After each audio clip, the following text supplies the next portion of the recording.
step into the day with the dawn ringing in my ears. Oh, I tune into my TV show. No better way, I gotta get myself into gear. Let's go. Oh, and I feel good today with my wake up in the morning espresso. I feel good today. It's my feel good breakfast show. Good morning, Mzansi. Welcome to Monday. Yes, it's your Feel Good Breakfast Show. I hope you had a beautiful weekend. I definitely did. I'm on such a high from last night. I didn't sleep because the Reds went marching on. We won the Carabao Cup. Yes! And the whole studio is going crazy. They're just jealous if they're not. But don't worry, so much more sporting action coming at you this morning. We're also talking about the Sevens Cup, which is taking place in Cape Town in September. So much to celebrate, of course, and we're getting a sneak peek of the trophy live right here in the studio, as well as ticking the boxes when it comes to entertainment. So this morning, we're getting to listen to some folk sounds. The man goes by the name of Liam Berger, here to entertain and serve up some Mzansi and get that Monday feels going. And then, of course, on top of that, we're always coming through with the top tips. And this morning, it's about an interesting relationship topic. We're talking about a polyamory. Polyamory, if I'm even pronouncing correctly. Is it for you or not? Let's find out in the show this morning. I wonder if you can handle multiple partners at once. Now, this is the conversation we're going to be getting into, diving deep into with a couple, Gabriel and Lauren Loebscher, who have done just that. And then, obviously, another top tip coming through from the kitchen. We're celebrating all things milk tart. Milk tart. I think everybody's going to love that. Everybody's going to tuck into all the magic coming up. So much to look forward to. But there's two more things that we have to do to kickstart this morning. Look at two beautiful souls and say hello. That was one. And two. Hi. Oh, we love you guys. We love you guys at home. Thank you so much for keeping it a lot. Hope you had an amazing weekend. Did you have a good weekend? I did. You know when you just have one of those spontaneous days, completely unplanned? That was me yesterday. Awesome, man. that says relaxation, and we love it. Well, it is the start of a brand new week, but we're going to still stay rooted in the weekend because yesterday, yes, was Milk Tart Day. This is a vitally important day for South African culture, right? So we're putting it to you guys this morning. And this might be a divisive one, I have a feeling. I wasn't aware that you could do it either way, okay?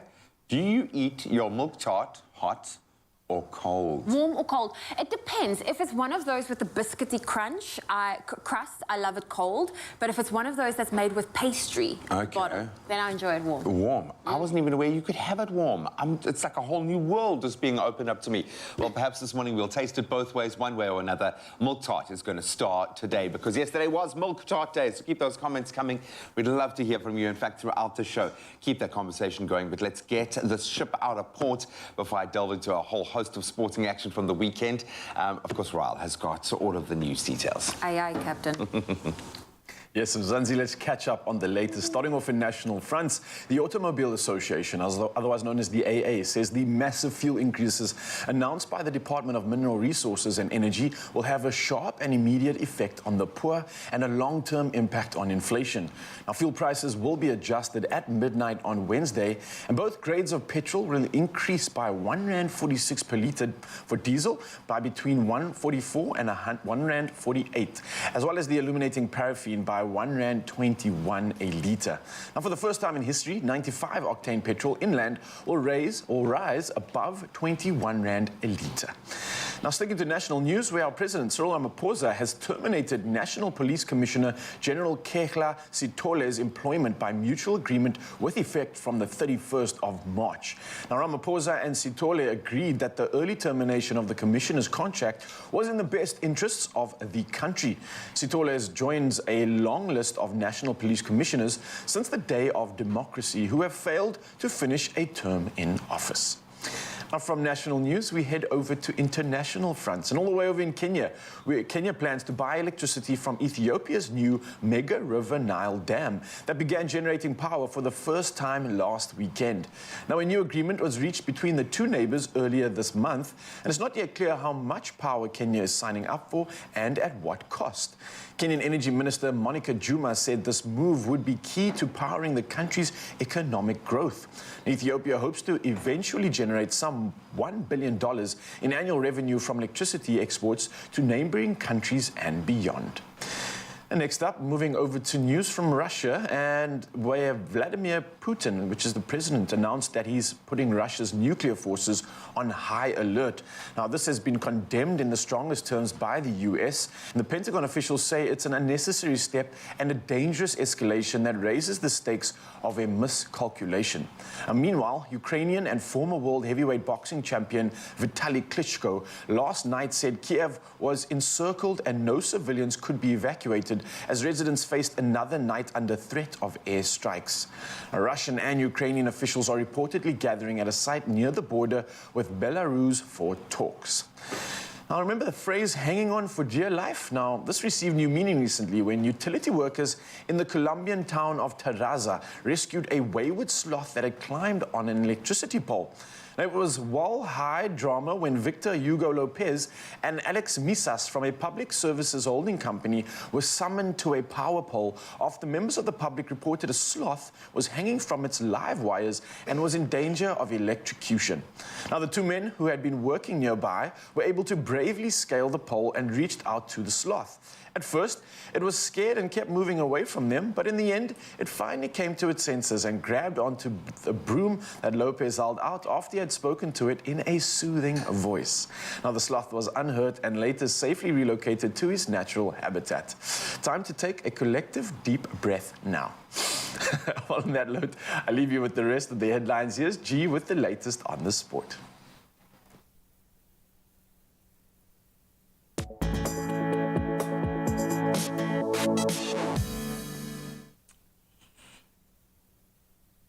Yes, Raul, we're going to start on a very happy note for you, my friend. Liverpool have won the League Cup final in dramatic fashion as Chelsea's goalkeeper, Kepa Arrizabalaga, missed the decisive penalty to give the Reds an 11-10 shootout victory after a pulsating 0-0 draw at Wembley. So Jurgen Klopp's side, they clinched their first domestic knockout prize since 2012's League Cup when Kepa blazed his spot kick high over the bar. Ironically, Kepa was sent on at the end of extra time to replace Edouard Mendy, given his reputation as a penalty-saving specialist. But the Spaniard was unable to repel any of Liverpool's kicks on the night. And while there were no goals in the first 120 minutes, it was not short of entertainment. Liverpool saw Joel Matip's second-half goal controversially disallowed for a marginal offside that was against Virgil van Dijk, while Chelsea had 3 goals ruled out for offside later in the match. Then Edouard Mendy and Coman Kelleher, they also pulled off some stunning saves in the game. Kelleher probably making the difference in the end. Then bringing it back to the league itself, Man City, they extended their lead at the top of the table to 6 points once again after narrowly beating Everton 1-0. Phil Foden scoring what proved to be the decisive goal, but there was controversy and late in the game as well as Rodri appeared to have handled in the box, only for a penalty not to be given. And elsewhere, Spurs back to winning ways. They beat Leeds 4-0 with 4 different goal scorers. The results also signalled the end of Marcelo Bielsa's tenure at Leeds after they suffered their 13th loss of the season. The Man United were held to a goalless draw against Watford, while Newcastle and Aston Villa both picked up 2-0 wins over Brentford and Brighton, respectively.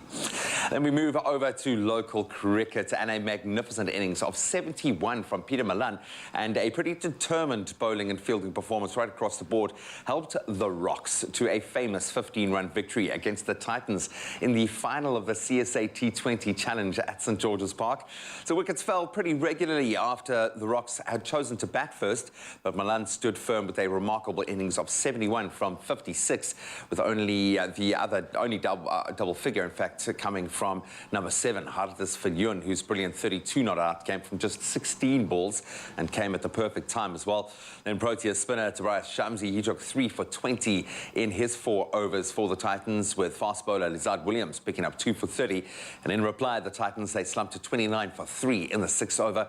But at the back end of the innings, the lower order were left with just too much to do and ultimately needed 20 runs off that final over, which was too much of an ask. And then finally, we move on to tennis. Rafa Nadal has maintained his unbeaten start to the 2022 season by beating British number 1 Cameron Norrie 6-4, 6-4 to win the Mexican Open. So at the end of last year, Nadal thought he might have to retire retire because of a foot injury, but he has gone on to win all 3 tournaments he has played this year. The Spaniard won a 21st major title at the Australian Open. That was after victory in a Melbourne warm-up event. It's the 91st title of Nadal's career, incredible, and a 4th in the Mexican city, having won the first as an 18-year-old back in 2005. So that means the 35-year-old, who has also triumphed in 2013 and in 2020, is now the tournament's youngest and its oldest champion simultaneously. You worked that one out. That's where we leave the sport for about 5 minutes. We're going to bring the 7 superstars into studio to get you excited about the World Cup and then go through some of those footy results. But right now, let's get the latest on the weather, friends.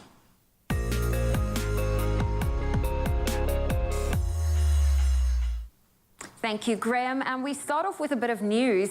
African countries are to spend up to 5% of their annual economic output to shield themselves against the impact of climate change, even though they emit the least greenhouse gases in the world. A report released this weekend has said the findings published by the Nairobi-based think tank Power Shift Africa focus on the costs of warding off climate impacts by strengthening transport infrastructure, shortening up communications, building flood defenses and other preventative measures. The threat is forcing nations to divert already stretched resources to climate self-defense, the report said. Muhammad Ado, head of Power Shift Africa, said the report showed the deep injustices of the climate emergency. It is simply, not acceptable for the costs to fall on those people who are suffering the most while contributing the least to climate change. Ado said African nations needed a massive amount to help to withstand the onslaught of climate change. Now, from some climate news to your sunrise views. We're kicking off your Monday morning with Vincent Lutuli, who sent this gorgeous sunrise all the way from Durban, where you can see the sun rising from behind the clouds. Then another regular of ours, Joey Peterson from Umhlanga, captured this breathtaking sunrise overlooking the ocean with an orange hue in the background. Thank you for those images. And if you would love to share a sunrise photo, please do so on the Expresso Facebook page. Let's look at your temperatures. Let's head on over to Limpopo. Polokwane, a low of 29, a high of 18. If you are, expect some sunshine and patchy clouds. If you're in Mbombela, a low of 32 and a high of 21. Pretoria, 30, reaching a high of 16. Johannesburg, 24, with a high of 15. Thunder showers can be expected in Mahikeng, 29, with a high of 16. If you are in Klerksdorp, 16 is your low, 30 your high. Kimberley, 17, reaching a high of 30. Bloemfontein, 14, 31. If you are in Richards Bay, 22, reaching a high of 30. Cloudiness can be expected in Pietermaritzburg with a high of 28, a low of 18. Durban, 28 is your high for today, mostly cloudy with a shower. Clouds and sunshine in Mthatha, 29 is your high, 17 your low. East London, 21, reaching a high of 28. A very hot day in Cradock, 15 is your low, 36 your high. Gqeberha, 25 with a low of 15. If you're in George, 19 is your high, reaching a high of 28. Cape Town, 19, 24. Worcester, 16, 36. Sutherland, 13, reaching a high of 31. And very warm conditions in Uppington, a low of 20 and a high of 37 degrees Celsius. Well, that's where we leave your weather. Another update coming your way at 7 o'clock. So big weekend in sports and a massive year in sport, in fact, coming up. So we're going to get into some of the weekend highlights and then we're going to throw forward to the Sevens World Cup is coming and we've got some absolute legends in the house today. So we're going to have a bit of a catch-up. Speaking of the weekend, we're also going to catch up on us and what we got up to this weekend. Obviously, a lot of crazy things happen, especially with the crazy octaves we have. So stick around and we'll be chatting about... I got hacked, dude. I got hacked. Really? My Instagram got hacked. Oh, okay. Well, we'll find out more about that later. See you then. Oh, you can make my day. I hope you'll always know how much I love you. I hope that you never stop learning and growing. That you'll be brave and joyful and kind. And that one day, when you look at me and I look at you, we'll love the wonderful you that you've become. It all begins with purity.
It's my feel-good breakfast show. Good morning. It is your Feel Good Breakfast Show, Expresso on S3. This is a moment for us to just take a quick recap of what took place over the weekend. You look a shade darker. I am a little bit of a darker.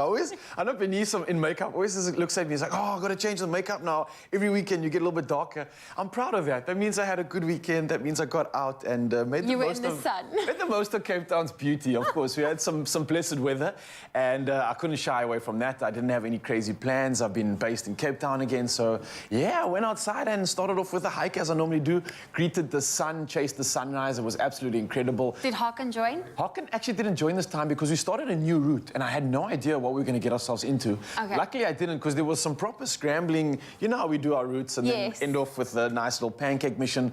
And we did exactly that. Finished it off on a beautiful view with some pancakes and took in a lot of the magic and just the fact that we still have a healthy body to use. And then after that I also had some family time. Oh yeah? Had some family coming down from France and the UK. Ooh. So it's always a special occasion when we all get to link up and then took about 50 minutes to get this picture because everybody's talking and chatting. That's a beautiful big family photo. Yeah, man, we're so lucky. Our old gran is still with us, which is incredible. And this is like all of her children and her children's children and her great-grandchildren. So just a weekend full of love, full of like filling up the cup. You know what I mean? How was yours? Mine was good. You know when you have one of those weekends where you don't really spend time on your phone, you don't really the take best pictures. kind.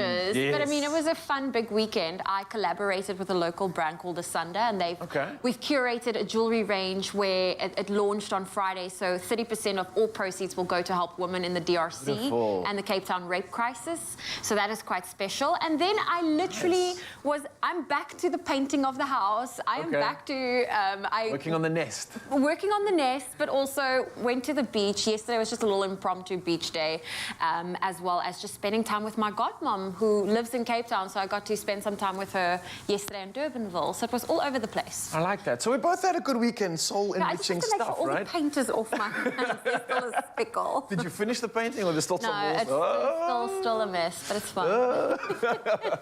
Zanzi, maybe you can let us know what you got up to this week. And of course, we had so much fun with this opportunity to just refill the cup, recalibrate, and using that time wisely. I hope you had an opportunity to do that too. I hope you didn't wake up feeling a bit groggy, but if you did, don't worry, because that's why we're here, to elevate you, elevate that mood, and get you kick-started on the right side of breakfast this morning, and that's right here on your Feel Good. Speaking of the right side, check out the right side of these two limbs over here. Check it out. Big boys. I mean, hot.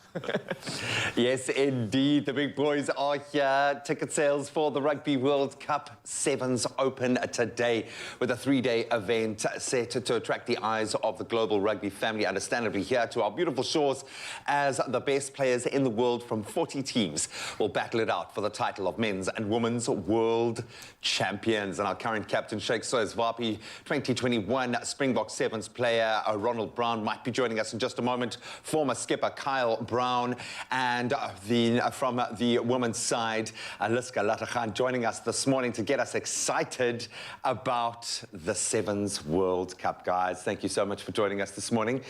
Good to have you here, buddy. Nice to see you. You still look like you play, hey? A little bit. You try. Just a little bit. I'm so glad you covered all the talking points. So thanks a lot. We're done, man. This is honestly one of the best sporting events on any calendar. We do it so well, and it's so exciting. Shakes, I'm going to start with you. Buddy, well done, I suppose. Things seem to be going incredibly well. The system seems to be immaculate at the moment. But how excited are you about captaining your team at a World Cup, my friend? Surely it doesn't get better than that. Morning, thanks for having me on the show, Graham. Yeah, look, I think it's a massive occasion, and especially to have it at home. Really looking forward to it.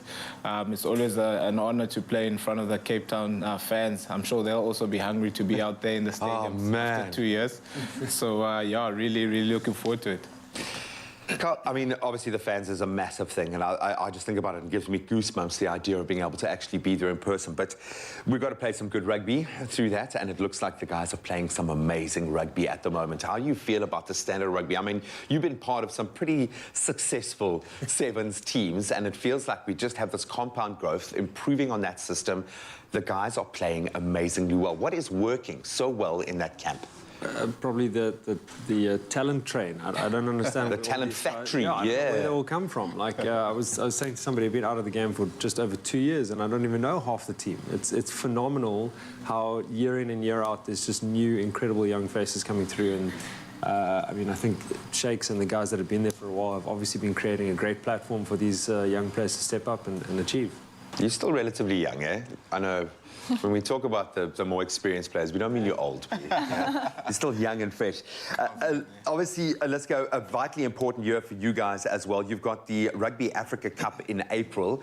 What's the focus? Obviously, this is an opportunity to qualify for the Commonwealth Games, which will be massive. How is the team feeling, and where's the headspace at? Have you got this one in the bag? Yeah, well, I think it's an exciting year, like you said, for us. We haven't played since 2019, so it's quite exciting. So I think the team is like really excited to go and play again.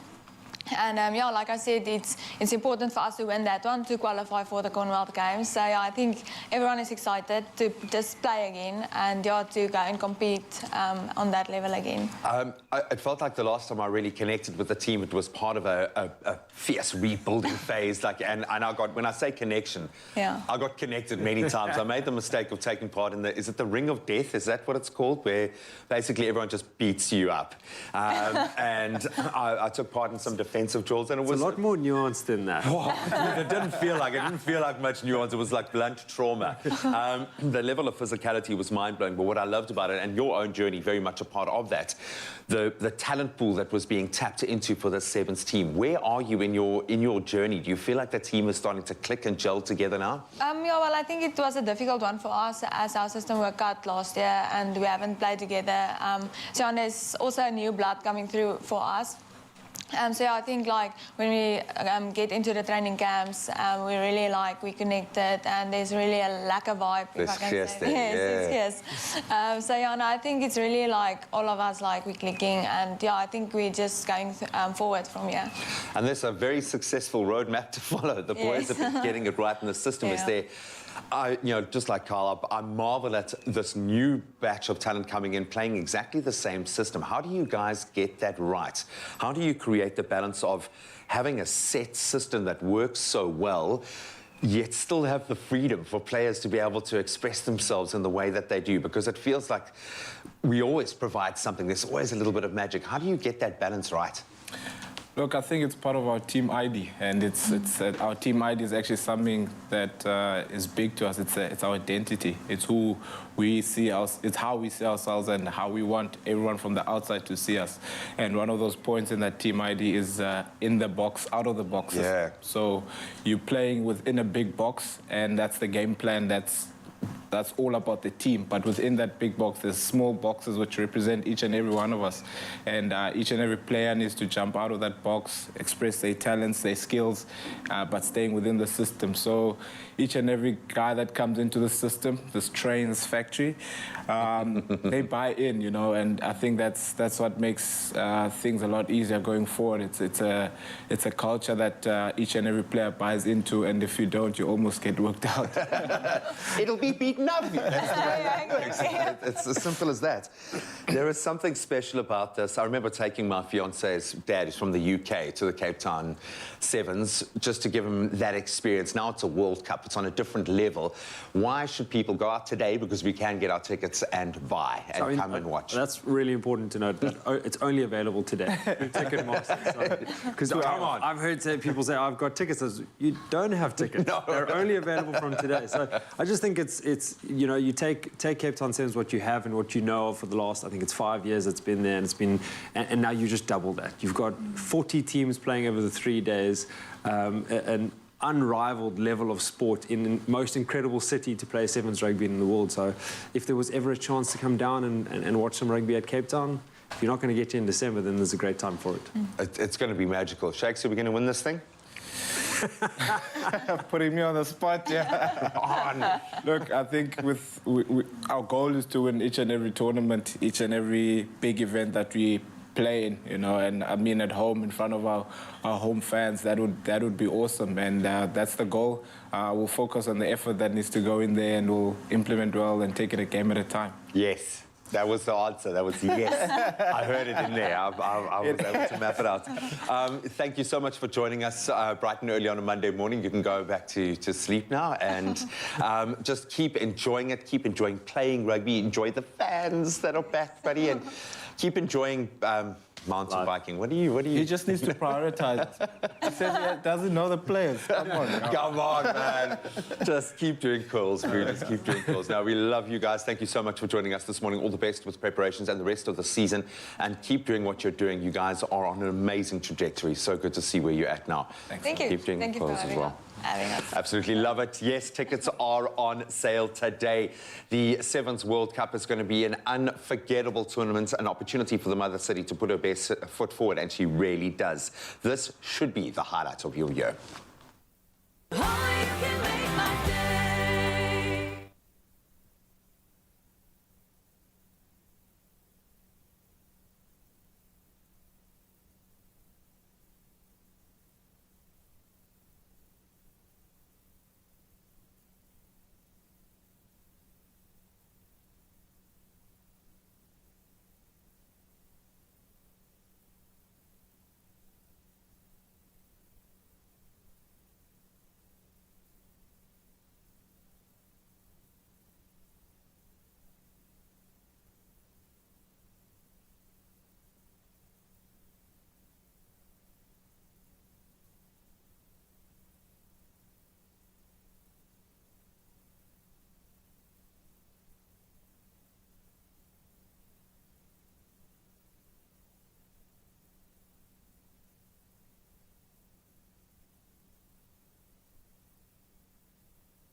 It's my feel-good breakfast show.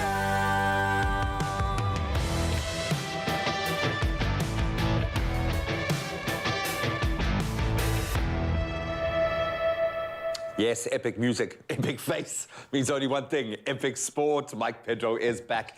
Oh, wee. Now the twist in the title race as Man City escaped with 3 points, and I stress the word escaped, against Everton yesterday, despite strong claims for a penalty against them in the dying moments of the weekend. The Man United, meanwhile, they were held to yet another draw, this time against Watford.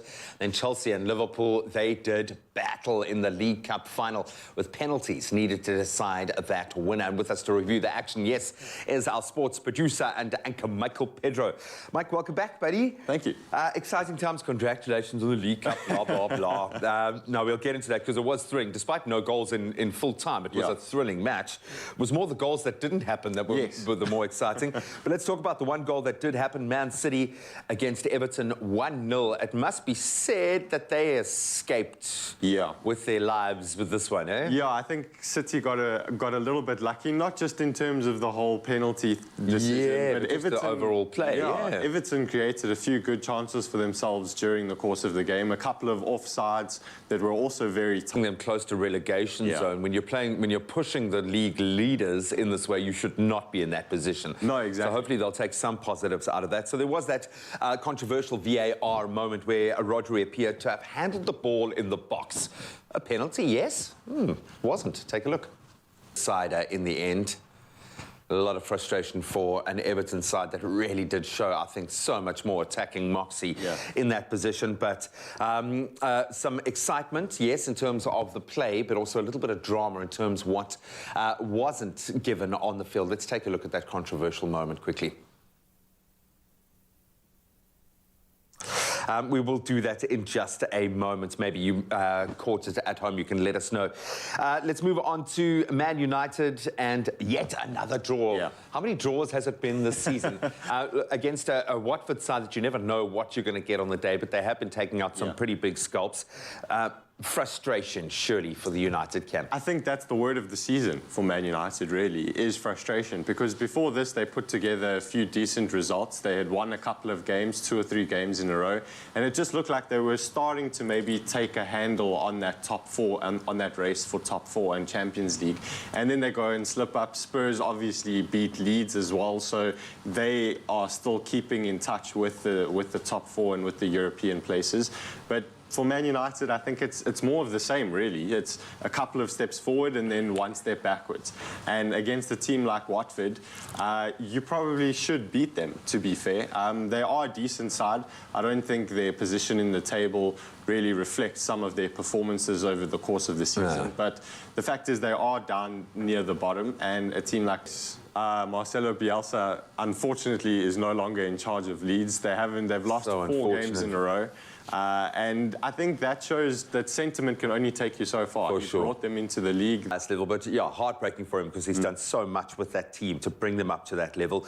Let's wrap up finally with the League Cup. 120 minutes of disallowed goals, really. Basically. Crazy action on the field. It felt like, for me, the keepers probably played the most important role before we'd even gotten to penalties, really. Yeah, the keepers and the linesmen. I think there were about 4 or 5 offside goals that were scored in the game.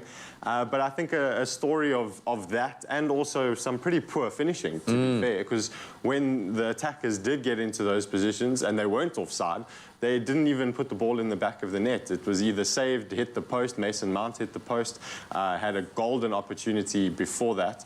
And then for the penalties to come, and for Chelsea to score 10 and Liverpool to score 11, if you tuned in just for the penalties, you would have thought the game ended 4-4. Yeah, exactly. Because of the quality of finishing. But I think overall it was probably the most entertaining 0-0 I've seen for quite a while. Yeah, and I mean, a lot of focus has been on Kepa this morning because he was brought on because he is kind of a spot kick specialist. Yeah.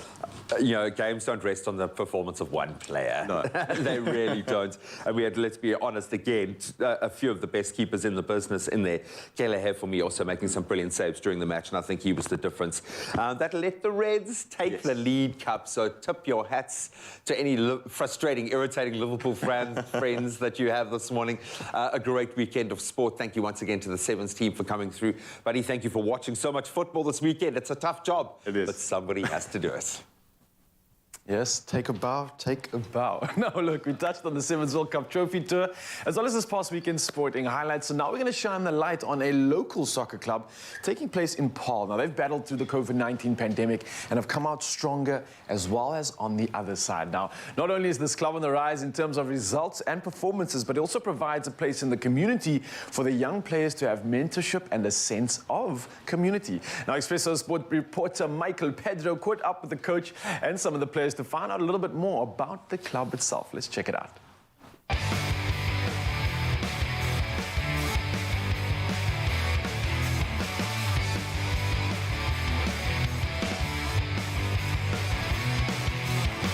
We are here in Paarl. There's something just a little bit special happening at Cambio Soccer Club. The club was founded in 2018 and despite the challenges over the last couple of years has gone from strength to strength. The club boasts teams in age groups from under 9 all the way up to a senior first team. We caught up with some of the people involved in the club to find out what it means to them and where the club is going in the future.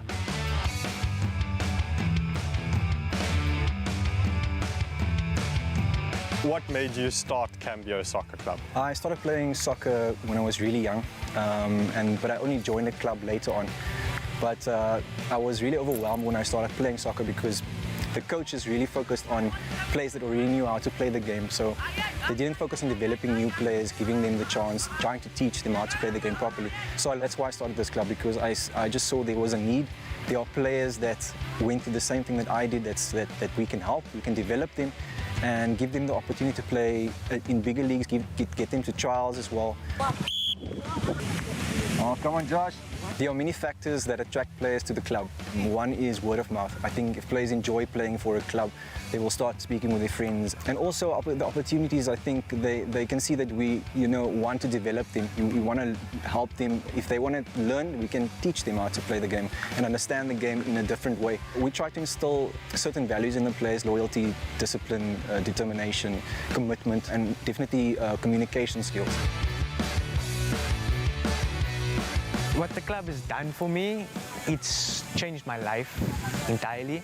Like I've gone through a lot of problems like depression, anxiety, depressive disorder, all those things coming from my rough places. But when I joined this club, the people, the characters, the different personalities, the environment, everything made me feel better.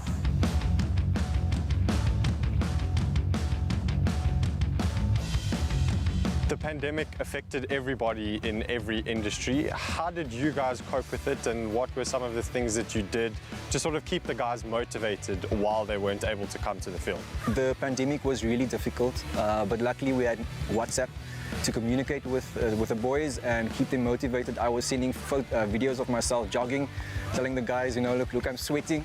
And they started sending their videos as well. I think we had the toilet paper challenge as well, where the guys had to keep the toilet paper in the air. So there were a lot of fun times. I think the boys will definitely have positive memories of that.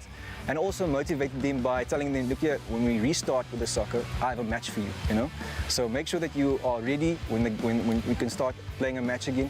And luckily we won the match, and the boys, most of them were fit.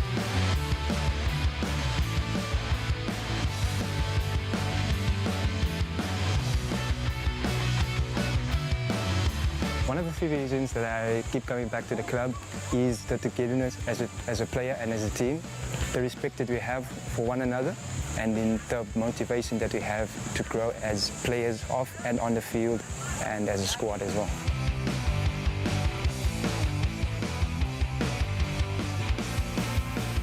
Jerome, you've been involved in the club since 2018.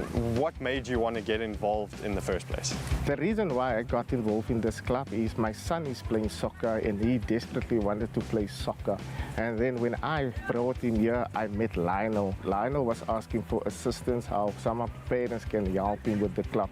And I was one of the volunteers and said that, okay, Lionel, I will assist you with the planning and the management and the club. You are an occupational therapist. How have you seen what is happening here at Cambio help the kids that have come through the club?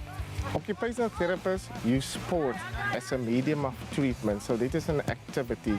And when people participate in meaningful activities, they can work through all the challenges which they have experienced in life, and sport can help them to cope them and become a better version of who they are, as also assist them in reaching their full potential. The hope for the club is that some of these youngsters to end up in a professional team, maybe playing nationally or maybe overseas, and those who are not going to make it as a professional footballer, that they will be able to learn attributes, values, so that they can become a better version of themselves and end up as a better citizen, and also apply all the values which they have learned from the club in their personal life. Jerome, it's been amazing finding out what you guys are doing here at Cambio. I wish you nothing but the best for the future, and hopefully one of these days we'll see someone from here running out in the colours of Bafana Bafana. All right, Mzansi, absolutely love that, Mike. Beautiful stuff out there in the field, talking about the incredible club. And we've got some of the boys in the building. We've got LJ, AJ, and we've got Kenneth, and Kenneth in the building. We've got a toilet paper challenge. It's just part of the gears, part of some of the communal elements that go into just making some fun, epic efforts, and obviously building the community at the same time. Gents, what's the deal with the toilet paper, though? Because normally you're playing with soccer balls. Talk to me about the challenge. How do we actually do this? Do you want to show it? Show it to me? Hey, do you want to go for it? Let's see what you got. All right, so we're tapping a toilet roll a lot harder than it looks. Obviously, a soccer ball's easy. It's nice and round. This is a big, big challenge. Let's see the rest of the boys. See what you got. LJ, you up. LJ showing what he's got. Oh, yes, man. Kenneth, last one in the building. Let's see. Yep. Oh, fine control. Mzansi, see if you guys can maybe do this. The toilet paper challenge. You want to see if you can maybe tap the toilet roll as many times as possible. A lot harder than it looks because clearly this isn't... Almost. It's almost the soccer ball. But right after this, we're going to get stuck into some drills that'll get you prepped, get you fine, get you fast, and get you furious, like these three gents over here. And of course, don't go anywhere. The conversation continues. One more challenge, boys. Let's see how many taps we can do. I challenge you. Who's going to challenge me? 80? Me and you. Let's go. So you got the most. Yep. Maybe I can even join the team, Mzansi. I don't know. Let us know what you think. We'll see you in just a bit. The magic will continue. What's beta-glucan? Hello, do you know what beta-glucan is? What is beta-glucan? No one knows what beta-glucan is. Beta-glucan is a natural fiber in jungle oats that helps lower cholesterol and keep hearts well. Jungle, do life with heart.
Simple as CBD should be. It's my feel-good breakfast show. Yes, Mzansi, welcome back to Feel Good Breakfast Show. And we're getting the show on the road. We're getting you moving, getting you off the couch, and getting that body to do something magical. Now, earlier we talked about Cambodia, the soccer club, and they're doing some incredible work out in Paarl. Now, we've got the coach in the building, Lionel Maharaj, as well as Jerome, who's also going to be assisting him. Why? Because Lionel's been shouting the kid so much and obviously getting him into shape that he's lost his voice a little bit. So he's got an assistant to help him with anything in case we can't hear him this morning. So they're going to be taking us through some of the fitness drills that are the go-to drills, and that helps you to go through the preparation, the practice, and everything else all the way leading up to the big match day. Now, the demands of the game have obviously increased, obviously exponentially. Now, that means you've got to be bigger, you've got to be more powerful, you have to be more explosive and more critical than ever. So a couple of the moves that we're going to be going through right now are geared towards exactly that. Getting you geared up, getting you ready to become the master on the field. All right, Lionel, welcome to the show. Jerome as well. Also, yeah, so Lionel and Jerome, you guys are somewhat of assistant coaching as well as coaches, right? Yes. So you're running the program with the kids. Yes, correct.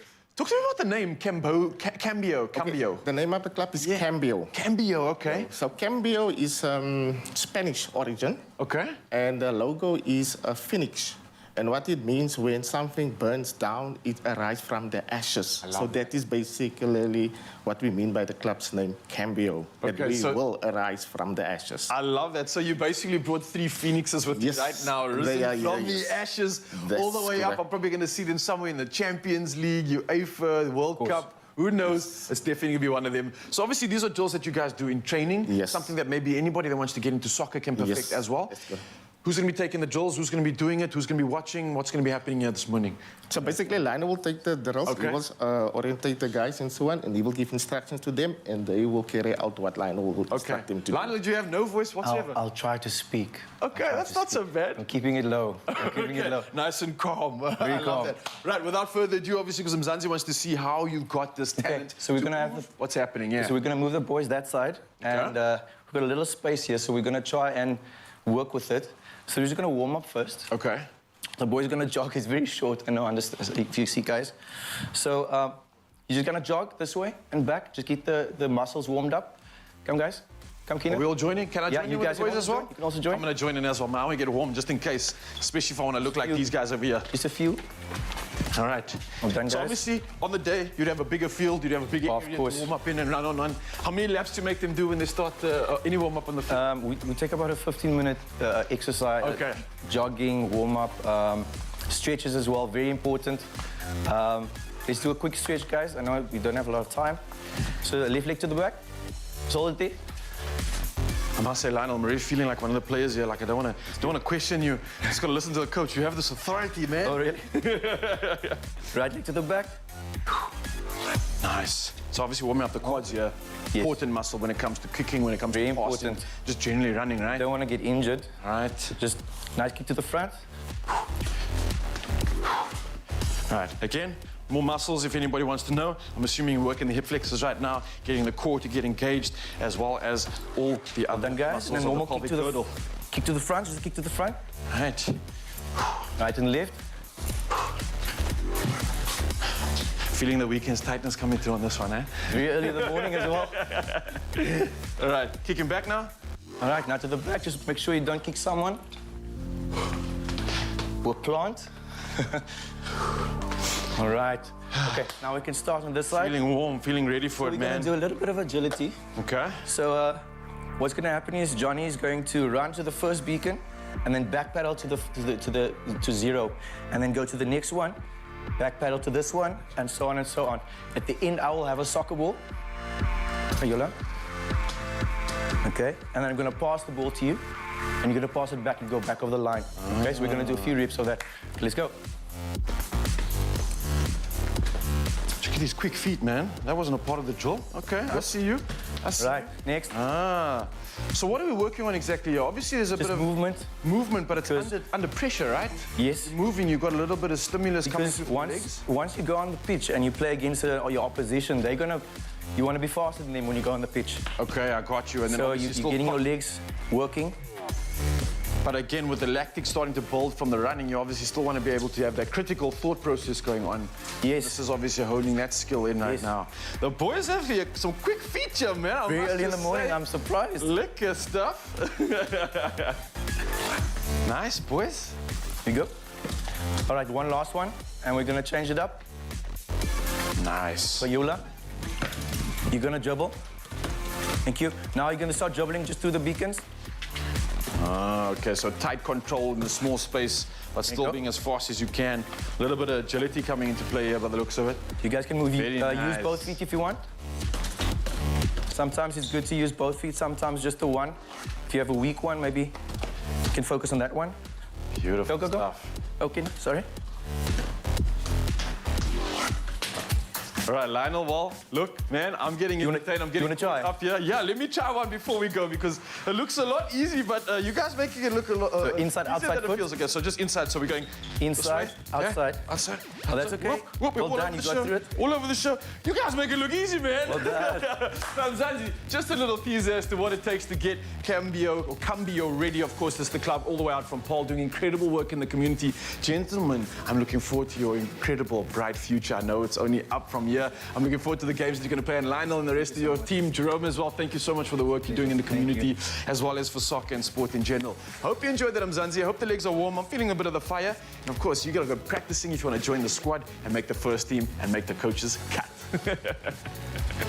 Nice, boys. Oh, you listen, you just caught me eating a bit of an apple. But you know what? When you have fun and awesome ingredients, you have to kind of tuck in and just make sure it all tastes the best. But speaking of the best way to cool off on a hot day or after a powerful workout is with a naturally refreshing Clover Manhattan iced tea. Now, it's available in various fruity flavors, and if you are looking for a way to change it up, this morning's beverage with something that bursts with vibrant fruity flavors, why don't you try our Manhattan Fruity Breakfast Punch? Now, we have fruit in front of us. A lot of fruit. There's a lot of punch. We're going to pack a punch. Yeah, and lots of superfoods in there as well. There's lovely textures going in here and some beautiful fresh flavors. So we've got some various forms of our flavors going on here, and two of these modalities come in the form of some very creative ice blocks. So what are you making in your little station So there? I'm going to start off with our berry coulis ice blocks. So I'm going to Ooh. start off with some raspberries. I'm also going to add some blackberries and really just mush this up. Sorry, I need to do it carefully because everything's going to fall. I feel like you're doing something that might be impossible, actually, to do. How you haven't lost one berry yet is amazing Don't to think me. sweet, Well, but we're going to get come on, everything girl. in here You and got just the- there we blend go. it up. I love that. These are fresh, beautiful, in-season, jam-packed with flavor. I think it's a bit too much, but we'll just do that. You need some for the nibble. You know, you need to be, some when you've for the got blackberries that are that plump and juicy, you've got to use them. Okay, so you're going to be... Just going to mush it up for us. Oh, that looks beautiful.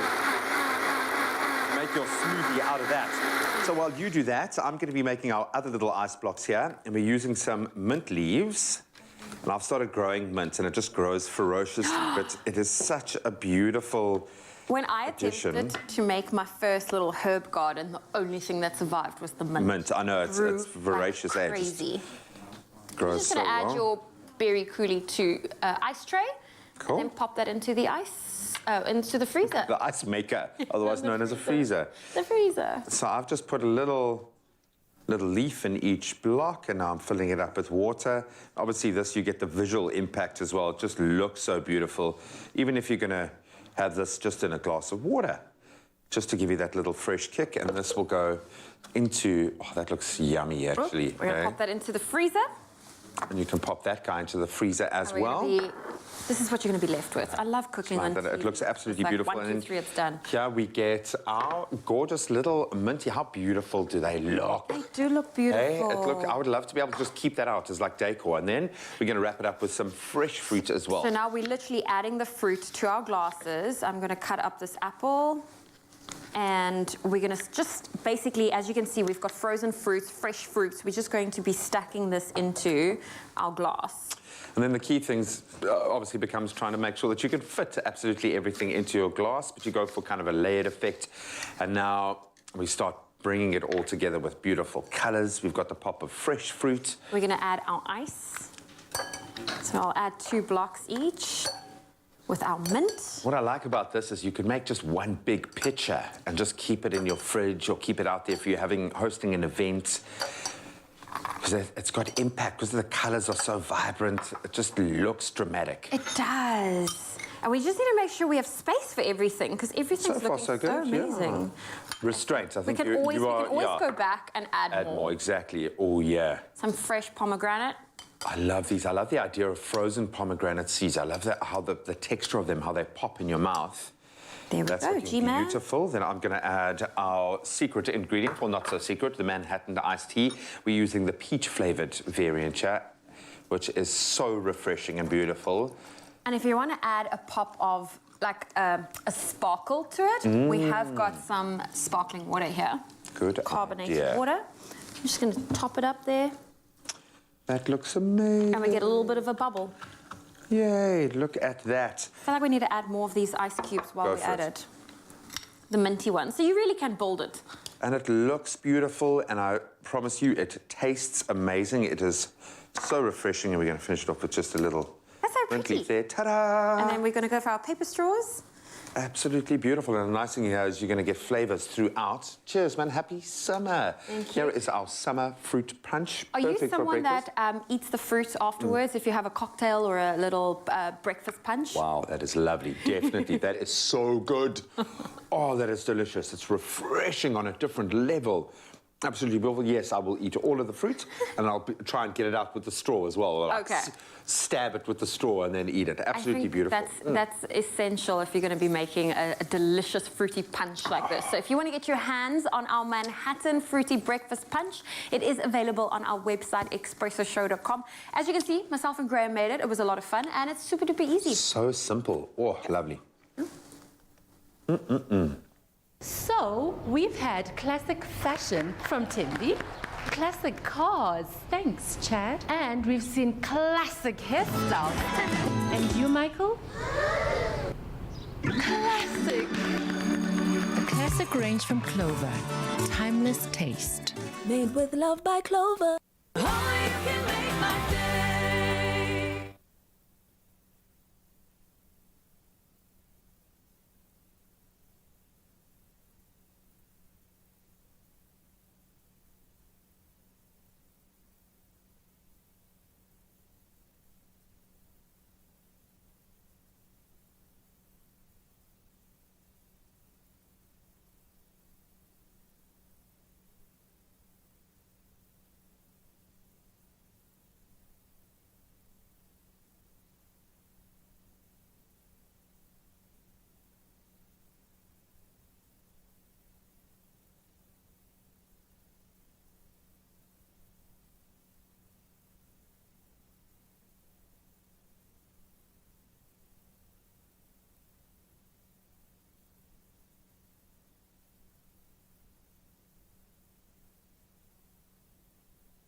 Upstyle your home with Expresso, as 3 lucky viewers like you stand a chance to win game vouchers to the value of 25,000 Rand for a room improvement of your very own. To enter, all you have to do is post a photo of the space you want to revamp on Expresso's Facebook or Twitter competition post, and remember to use the hashtag GotGame in your entry.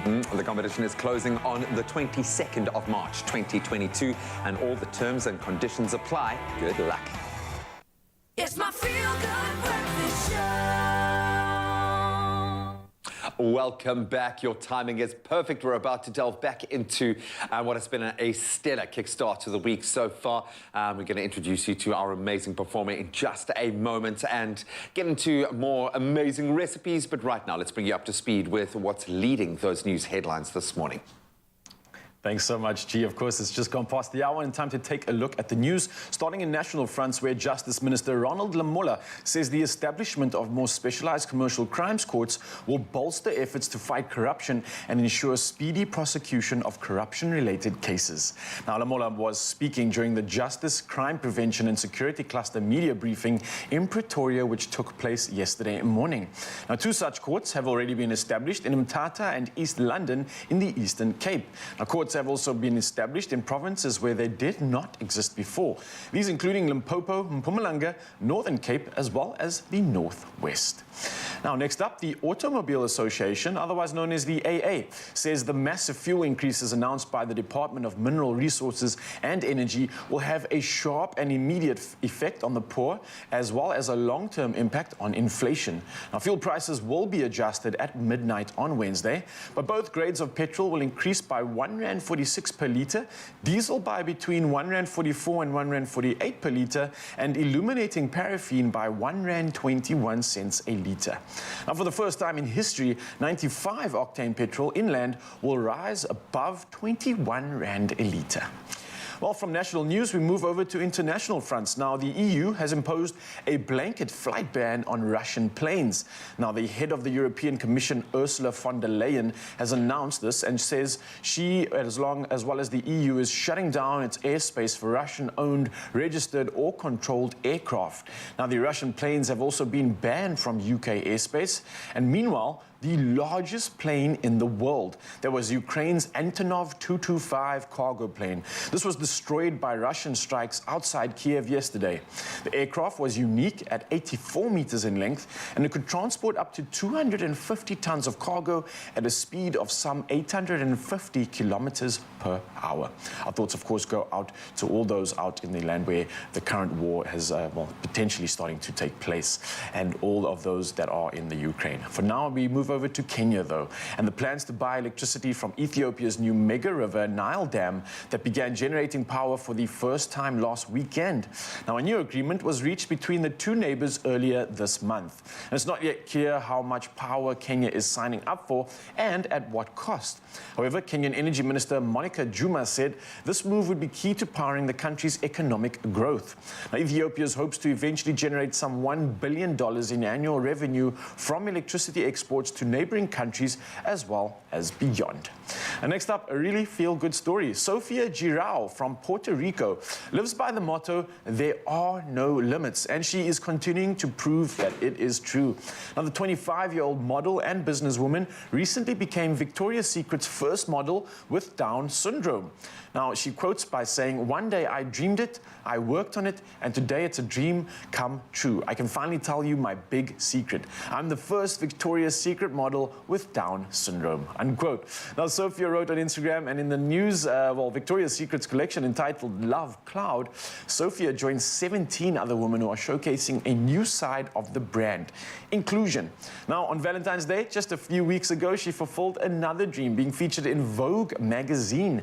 Now, Sophia began working as a model in 2019, and since then she has modeled for top designers in 2020, and she made her debut at the New York Fashion Week. She also quotes, "My people dream big," and this is what Sophia has to say, "And inside and out, there are absolutely no limits." Indeed, absolutely wise words that we can all aspire to. Well, on that light note, of course, I'll finish off with the roundup of the news. I'll see you in the next hour, but for now, it's obviously time to tuck into the sport headlines, and here's G with the latest.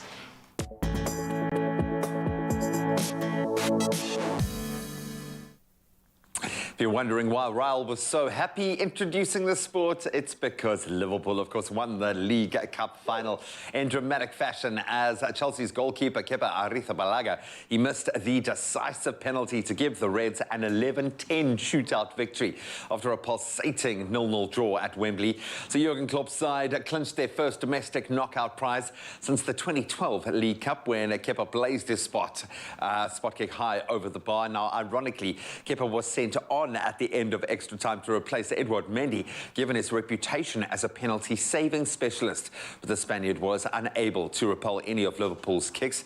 While there were no goals in the 120 minutes officially played, it was not short on entertainment. Liverpool saw Joel Matip's second-half goal controversially disallowed for a marginal offside against Virgil van Dijk, while Chelsea had 3 goals ruled out for offside later in the match. Then Edouard Mendy and Coleman Kelleher also pulled off some stunning saves in the game. I think Kelleher making the difference for the Reds on the day. Then back into the league action. Man City, they extended their lead at the top of the table back to 6 points now after narrowly beating out Everton 1-0. Phil Foden scoring what proved to be the winner, but there was controversy late as Rodri appeared to have handled in the box for only for the penalty not to actually be given.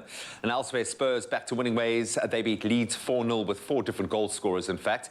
The result also signalled the end of Marcelo Bielsa's tenure at Leeds after they suffered now their 13th loss of the season. He is on his way out.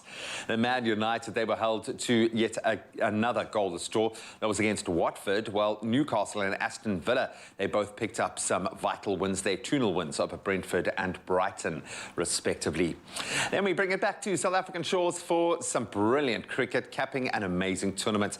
A magnificent innings of 71 from Peter Malan and a pretty determined bowling and fielding performance, it must be said, helped the Rocks to a famous 15-run victory over the leading Titans. They've definitely been the form team throughout the tournament, but not in the final of the CSA T20 Challenge at St George's Park. The wickets fell regularly after the Rocks had chosen to bat first, but Malan stood firm with a remarkable innings of 71 from 56 deliveries, the only other double-figure score coming from number 7, Hardus Viljoen, whose brilliant 32 came off just 16 deliveries, in fact. Then Protea spinner Tobias Shamsi, he took 3 for 20 in his 4 overs for the Titans, and fast bowler Lizard Williams also weighed in with 2 for 30. And in reply, well, the Titans, they slumped to 29 for 3 in the 6th over. Well, at the back end of the innings, the lower order just left with too much to do, I think, with 20 runs needed off that last over, and it was a bridge too far. So well done to the Paarl Rocks. Then we move finally on to tennis, and Rafa Nadal marching on. He's maintained his unbeaten start to the 2022 season by beating British number 1 Cameron Norrie 6-4, 6-4 to win the Mexican Open. So at the end of last year, Nadal thought he might have to retire because of a foot injury, but he has gone on to win all 3 tournaments he has played this year already. The Spaniard won a 21st major title at the Australian Open, of course, after victory in that Melbourne warm-up event, and it is the 91st title of Nadal's career and a 4th in the Mexican city, having won his first there as just an 18-year-old back in 2005. The 35-year-old now, who's also triumphed in 2013 and 2020, is now the tournament's youngest and oldest champion simultaneously. You can try and work that one out. We'll touch on those headlines again at 8 o'clock right now. Let's bring you up to speed with the weather and take a look at what the skies are looking like above your neck of the woods.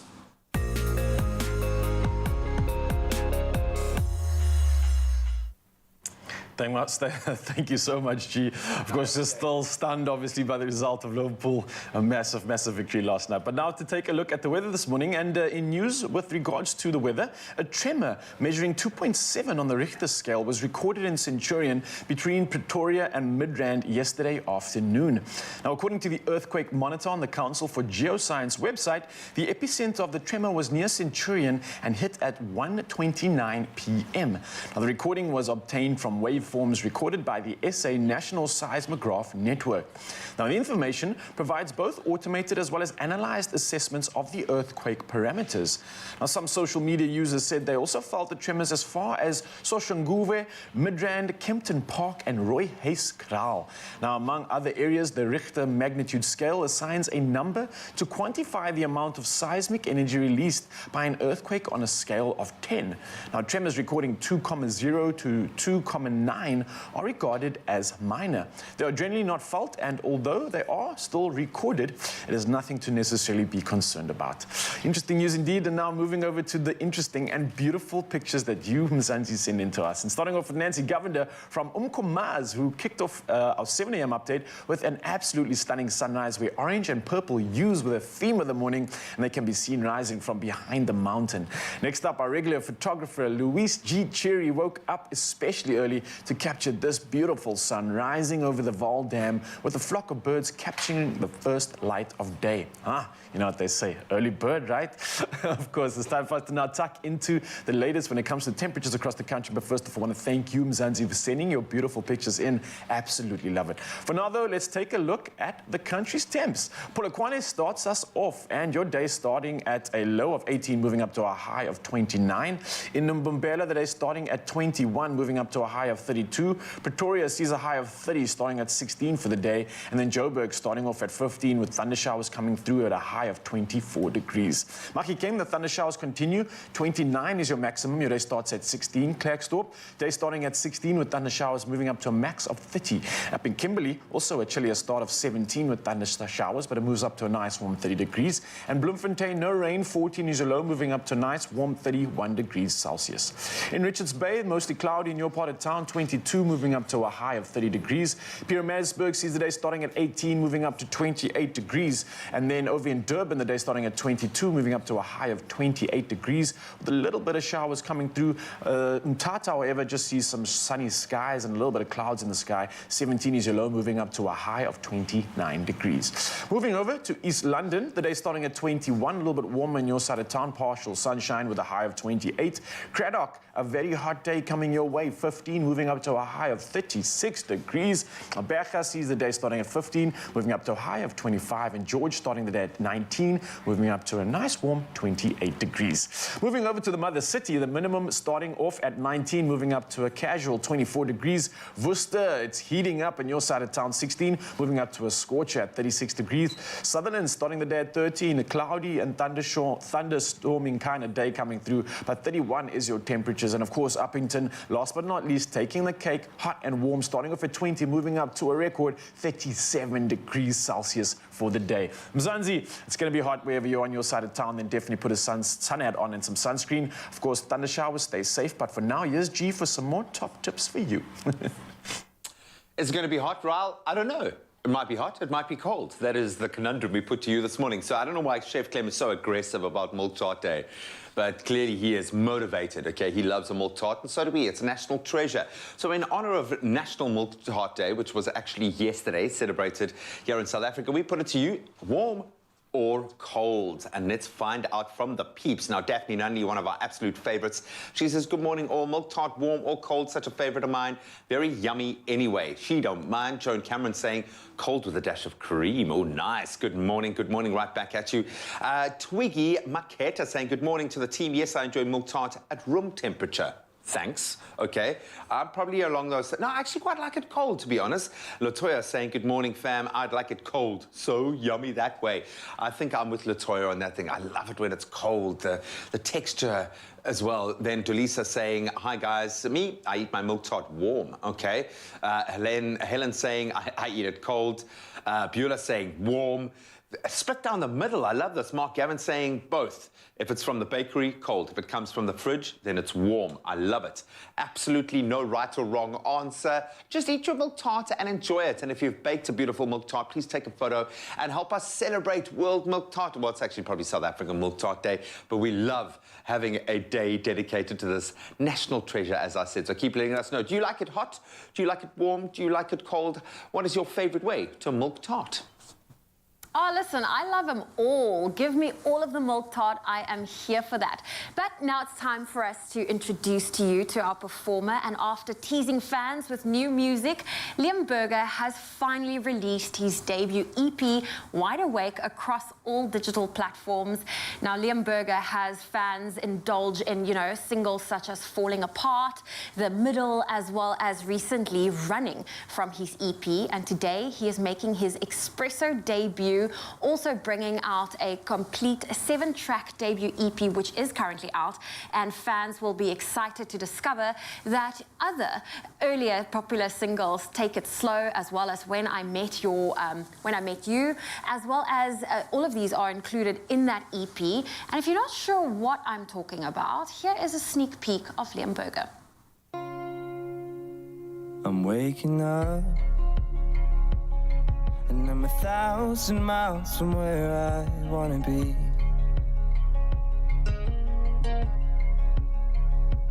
And all the stillness in my brain, I'm full of constant fears and pain, but that's okay.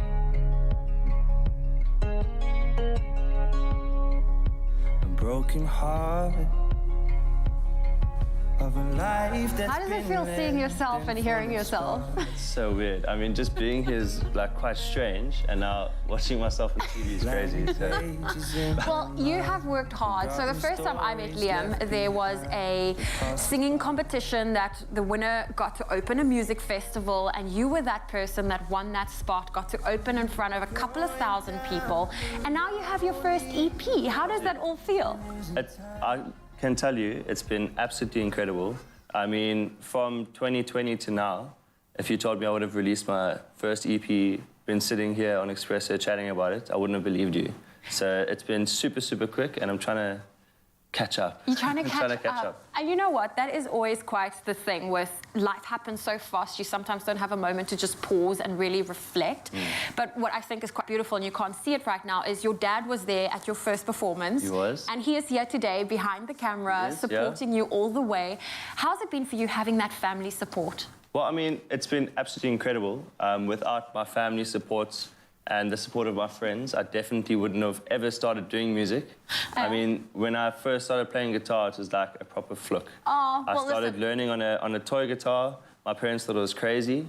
And then I played my first open mic night, and then they're like, okay, well, maybe we can... Our son's got talent. Well, we've actually got to show you proud dad behind the scenes, filming his son. There we go. You know, it is so special. It's such a beautiful thing. And when it comes to your unique sound, I know when, you know, especially you start out, you do covers, and people get a nice... Because it's a familiar song, people get to really hear your take and your voice on a song. But how would you now describe your own sound? So, I mean, my own music is very much influenced by the people that I looked up to. I mean, I grew up listening to bands like Mumford & Sons, Passenger, Ed Sheeran and Coldplay. So I'd say that I pretty much learned how to write songs by listening to their music and the way they said things. So my music is pretty much about experiences that I've had or that my friends have had, and yeah, just putting them out almost like little snapshots of portions of my life. And the EP is pretty much from winning that competition to where I am now. Yeah. And it's been amazing so far. So. And it has been amazing. I mean, you've also collaborated with DJ Kosher, who we've had on the show quite a few times. We hear your song that the two of you have collaborated on, The Sound of Silence, constantly on the radio. And I think it was also the most Shazammed song at one stage. It was, yes. It was. How was that collaboration? Because I know Carl Wasty had also a bit of an influence there, getting the two of you to work together. So pretty much this whole thing started because I had an interview with Carl on the radio with my single Falling Apart, and he said, oh, you must try and do a dance song. And I was like, okay, cool, yeah, now I'll do a dance song. And then pretty much 10 minutes after the interview, DJ Kosher messaged me, and I was like, hey, let's get in the studio. A week later, because Colin does a lot of things with covers. He did Zombie and Kiss Me, and he said, what cover would you like to do? So I thought I'd do something very different, and it's one of the songs that I sang at the show that you were at, Sound of Silence, and it's absolutely amazing, and it's just like gone insane. So I'm super, super happy I've done it. Yeah. And it's actually all thanks to Carl. So. You know what? That's what we have to do. We have to look out for the local talent and really just give them those platforms that they deserve, because you've worked hard. And you know what? Your EP, Wide Awake, you've also got, it's one of the tracks on the EP. What is Wide Awake all about? So Wide Awake, I wrote a bunch of songs with DJ Kosher and recorded it at Kosher Studios. And I wasn't planning on putting them out as an EP. And I went through quite a rough patch after coming off the high of playing at the festival, going into lockdown, releasing my first song. And I went and met a fellow musician who had been quite successful about 10 years ago. And I told him all of the issues that I had, and he said, you know what, man, it's okay not to be okay. And I wrote down all of the things that I thought were stopping me from achieving what I wanted to achieve, and I turned it into a song. And the reason why I called it Wide Awake is just because during the process of writing that song, for the first time ever, I realized the type of musician I wanted to be and the type of person that I wanted to be in the future. So I thought it was only fitting to call the album that, or the EP that too, because every single song kind of runs through the same vein. It's all about experiences, about me trying to overcome things, and about my friends. So. And also, you kicking off your music career in one of the hardest times ever for all musicians and all artists in a global pandemic. So you must be very proud of yourself. We are super excited to hear Liam Berger perform. So you at home, don't go anywhere. Make sure you stream and support him. Wide Awake, it is available on all digital platforms.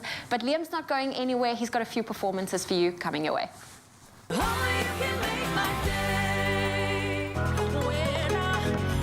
When last have the three of us been together?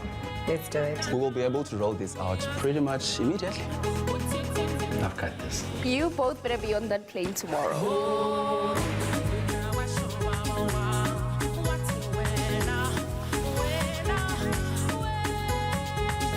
Our Monati keeps friendships flourishing with freebie SIM-only 6 gigs at $289 per month with loads of extras.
It's my feel-good breakfast show.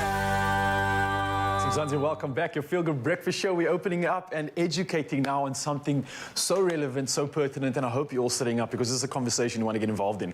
Now, we're talking about all things relationships, and today we're exploring polyamory. Polyamory. I don't know if you've heard of it before, but we are about to find out. Now, this is the practice of engaging in multiple romantic relationships with the consent of all people involved. But before we get into that, let's meet our couple for the day. Now, it goes by the name of Gabe and Lauren. They are both a gay, lesbian, transgender, polyamorous, interracial couple who were best friends for 10 years before they started dating. And although they've always been inseparable, their romantic love kind of solidified after they each came out to their families. I love that. Now, Gabe as a transgender and Lauren is also queer. So Gabe identifies as trans, gay, pansexual, and Lauren identifies as a non-binary, lesbian, pansexual. Now, a lot of tongue twisters here, a lot to try to figure out, especially if you're not privy to this conversation, but this is the perfect opportunity for all of us to get educated, and they are promising to not hog the entire queer alphabet, but instead educate us on what's actually happening. So, ladies and gentlemen, let us welcome our love couple in the building, Lauren and Gabe. Guys, I've seen you online. I've had an opportunity to work with you in the space. Your energy, your soul, everything else about it, it's incredible. But there's a lot of a big conversation going on around here with regards to what's happening between the two. But before we get into that, let's talk about the good stuff as well. How did y'all meet? I mean, it is a love story after all, right? Well, we met in university, actually on the first day of auditions for theatre school at UCT. Okay. And we were friends throughout that time, but we only really became close as besties at the end of the school process. I think because we hadn't really shown ourselves to each other yet, and also there were things about the interracial dynamic that I wasn't as aware of my whiteness at the time, and we had to kind of figure out who we were first before we could get really close. And that's a daunting task. I mean, with anybody just generally figuring yourself out, there's no like, okay, I'm done.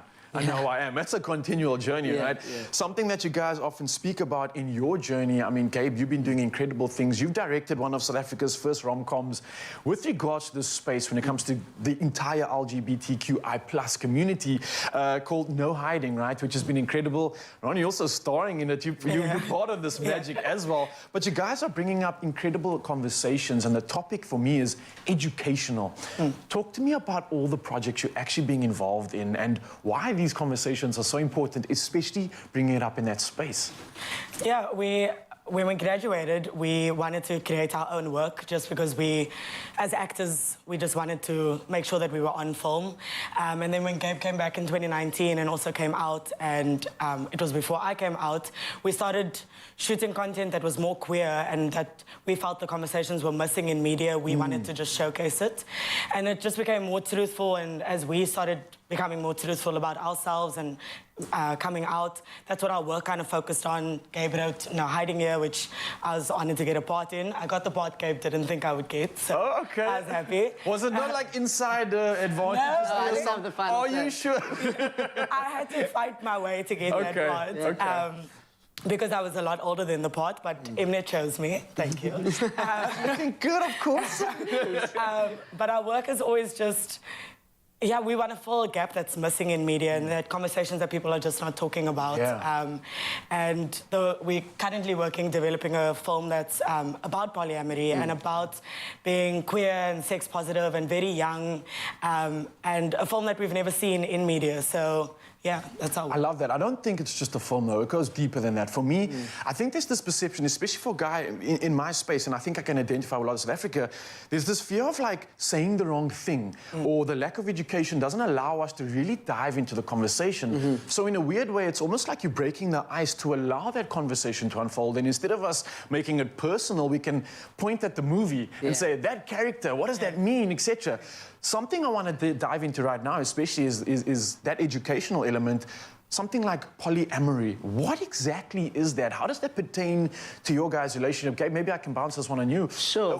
Talk to us, man. Educate us. Yeah, I mean, you put it really well when you said it's being in multiple romantic relationships with everyone's consent, everyone who's involved. For us, it's different for every polyamorous relationship. There are so many different ways to be poly, but personally, we put a lot of focus on communication and honesty, you know, and making sure that each other's needs are met, but with compromise. You know, I can't just say, well, you're not allowed to do this and I'm allowed to do that. We have to speak about it and see, like, what's comfortable for you and what can you sort of accept in the space that can still give me what I need. And it's also, you know, we really, because of the interracial dynamic, we really wanted to start our relationship with polyamory because we didn't like any idea of kind of ownership or policing each other with rules because of my being trans and Lauren being brown. It doesn't sit right. So we wanted each other to have all the freedoms and safety within those freedoms as possible. Yeah. But I mean, again, like you speak of the word rules. I don't feel like there are rules in the situation. I mean,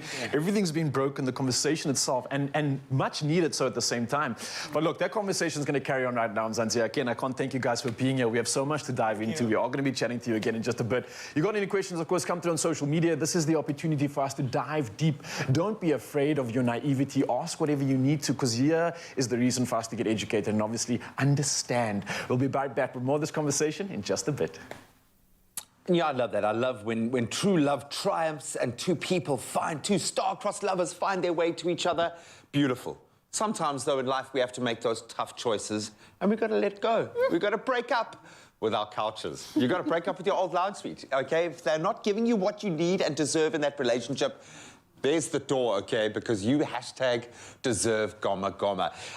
We've been gushing over these couches. We absolutely love them. Top quality material that is used to make these Goma Goma lounge suites and the couches mean that you have lifelong support. And we've had stories from people who've had these lounge suites for like a decade, 15 years, 20 years, 30 years. They go the distance. They really do. And what we've done is we've asked you to tell us why you need to break up with your old couch. Sad. Now let's take a look at what some of those comments are, because I have been enjoying them. They've been really entertaining. I didn't realise that we were going to destroy so many happy households. Milda Lucas says, I love my old couch so much, but it's time for me to break up with my old couch. When I'm watching TV, I need to put cushions on the couch in order to cover up the holes. Oh.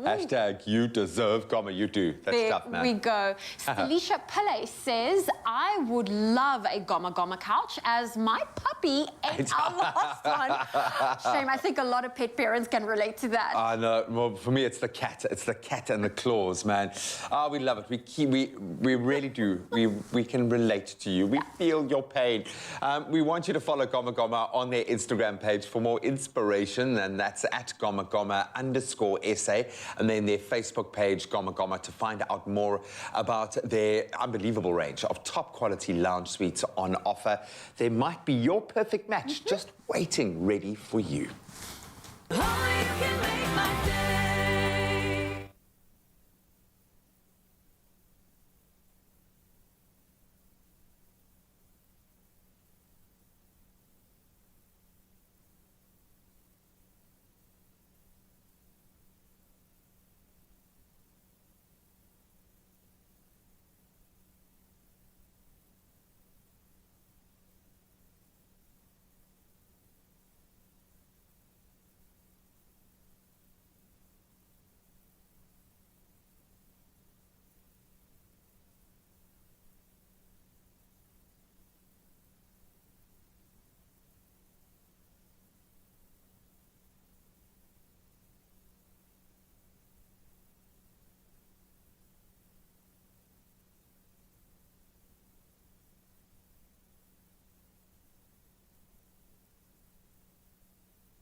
It's my feel-good breakfast show. Yes, Mzansi, welcome back. We're still tucking into all the magic and all the good stuff right here on S3, and an incredible conversation on this Monday morning talking about relationships. Now, today's focus is on the understanding of dynamics of polyamorous relationships. We're also joined by our online specialist today, a counseling psychologist and founder of Conscious Psychology. She goes by the name of Sanam Naran, and she's here to also unpack this topic, as well as still continuing the conversation. And joining us on the couch is Lauren and Gabe, who are also going to be weighing in on this. Sanam, let me say good morning to you. How are you doing? Morning, I'm good, thanks. How are you? Fantastic. It's so good to have you. I hope you were joined in on the earlier conversation, but maybe I can weigh in and get you involved in this one and talk about polyamory. Now, this is something that I'm trying to wrap my head around as to whether it's something that is an orientation by nature. Is it a choice? What exactly is it?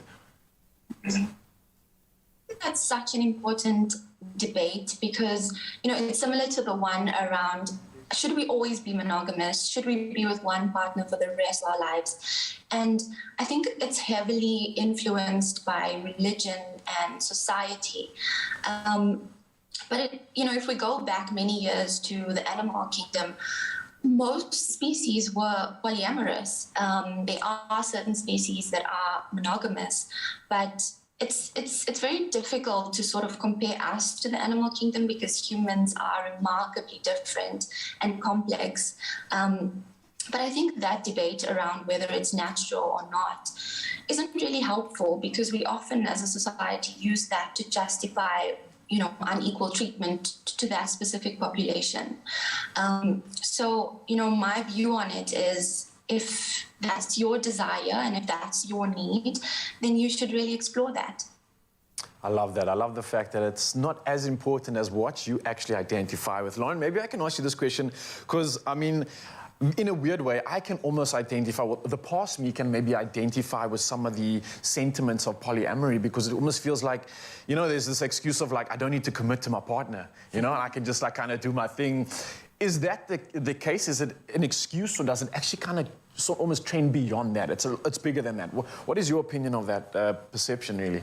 I think polyamory is so much commitment. Like, if you have a fear of commitment, I don't think polyamory is the one for you. Okay, but it sounds so simple, like you don't have to commit though. No, you have multiple commitments. Okay. It's like almost over-committing yourself in a way. All right.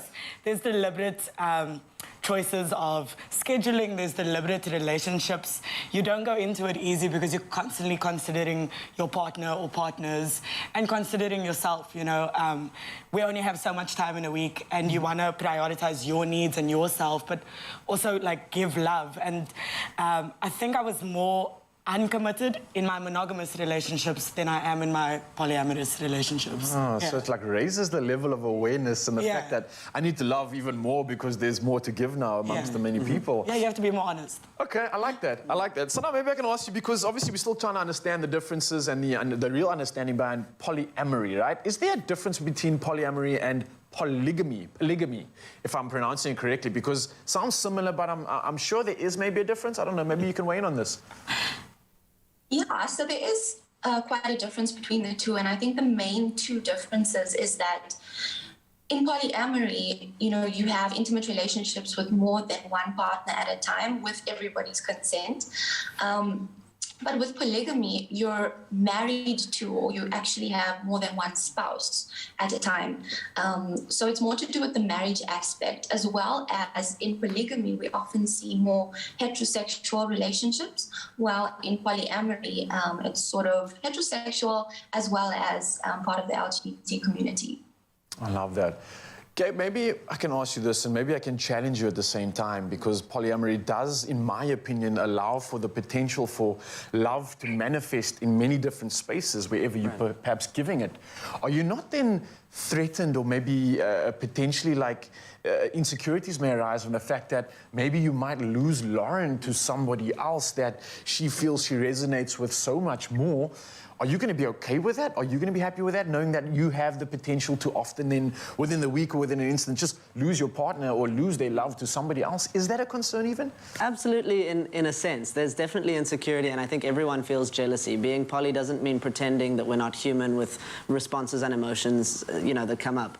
But what the difference is for me experiencing polyamory is learning how to deal with those things. So when the insecurities come up or the jealousy comes up, just speaking to Lauren and being like, hey, I'm feeling some type of way about this. Can we talk about it? Can we be soft and mushy with each other for a second and settle the things that I'm making up in my head half the time? Because as Lauren said, it's very much about honesty and committing love to each other. So it's not that there's a lack in the love here. It's usually your own brain going oh no, I see Lauren's excited about someone else. What if I'm not going to be loved anymore? And that we've been so programmed to believe that we have a finite amount of love, when actually there's space for so much love. And I only want other people to love Lauren more. It's not me going, oh no, your love is mine alone. So you have to battle those insecurities, but it's also an incredible antidote to anxiety. If you're an anxious person like me, it has taught me to let go and accept that maybe one day Lauren does find someone or multiple people and goes, hey, there's not really a romantic feeling for you anymore, Gabe. I'm gonna exit this, and that's okay. I should be happy for them when that happens. Obviously, I'm a human and I'll probably cry my eyes out, but I'll be okay, And it's been important to learn that you don't have to glue yourself to someone and they don't have to love you forever. It's not a strict rule. It's more of a gift that they're giving you. I like that. It's almost like you almost accepting the reality of relationships in general, which is, with anyone, polygamous or not, it doesn't actually matter. These are realities we all kind of face, and at the same time, I love the fact that you're harping on communication seems to be the key. Absolutely. Regardless of what relationship you're in, it's forcing you to address some of these issues. We'll be addressing more of these issues, more of these topics, and obviously carrying on this conversation. We have the specialist and, of course, this lovely couple on the couch with us. So one more time, we will be tucking into this conversation in just a bit, but for now, let's entertain you, and we catch up later. And of course, we have to make sure your Monday starts off on the best possible note, because we are joined in studio by singer-songwriter Liam Berger, who's got an impressive new EP, Wide Awake. It's out. Please go and support him. If you haven't heard it yet, go and take a listen. But before then, here is a single from the EP. This one's titled Falling Apart.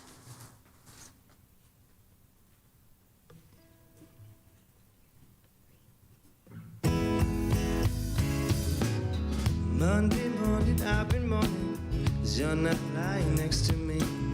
Your lips had whispered words unspoken. I don't want you to leave. My blood was dripping from your fingers, and I don't wanna feel this way. My heart is breaking every moment, each and every day. Can you hear my heart beating at night? You're such a love-drunk thief. As I wear my heart on my sleeve, at times I fall down on my knees. No, I don't sleep, oh, every week. 'Cause I'm falling apart, 'cause I'm falling apart. 'Cause no, I don't sleep,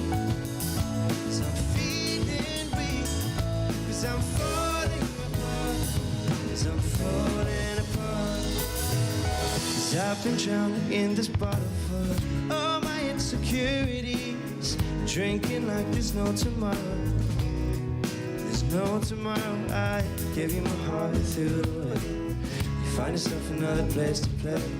It's in my head almost every day. Every day. Give you my heart beating at night.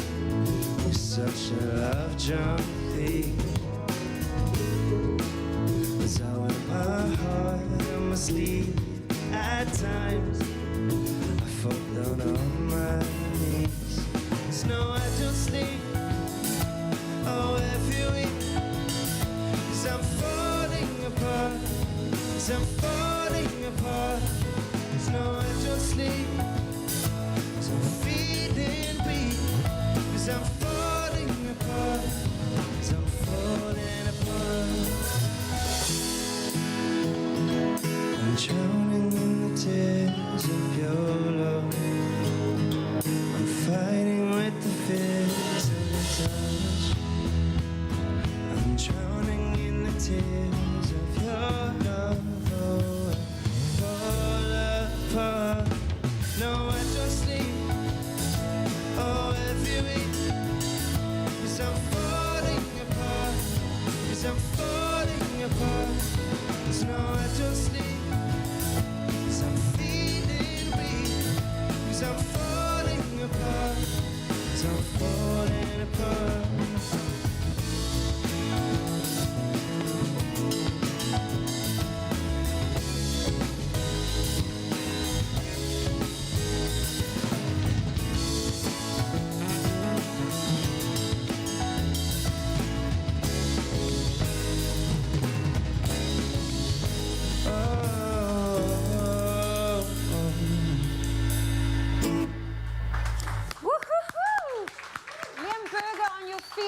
Breakfast show. He's not going anywhere. That was one amazing performance. More's coming your way, so stay tuned.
It's my feel-good breakfast show.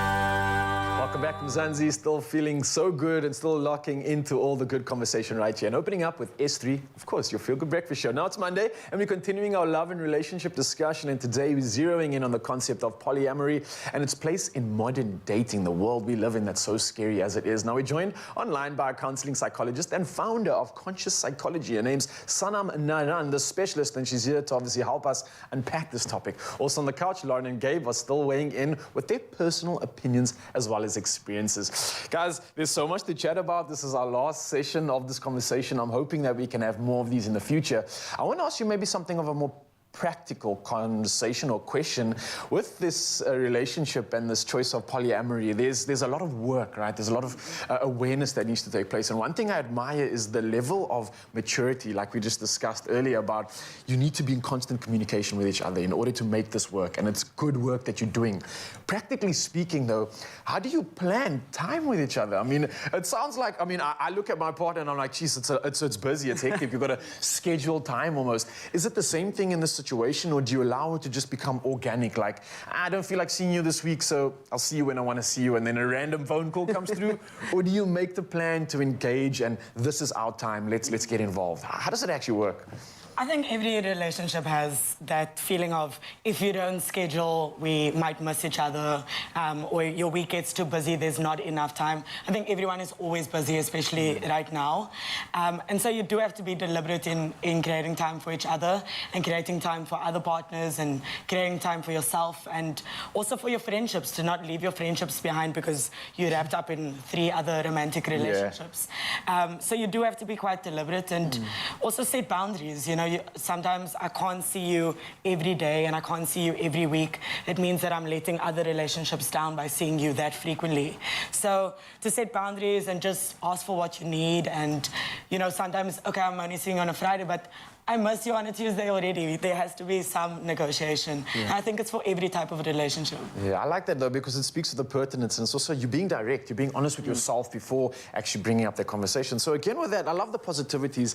So now maybe I can ask you to weigh in on the conversation, and especially for a lot of people watching right now, I think they're definitely going to be inspired, also maybe curious, and maybe even potentially wanting to explore an open relationship with their partner.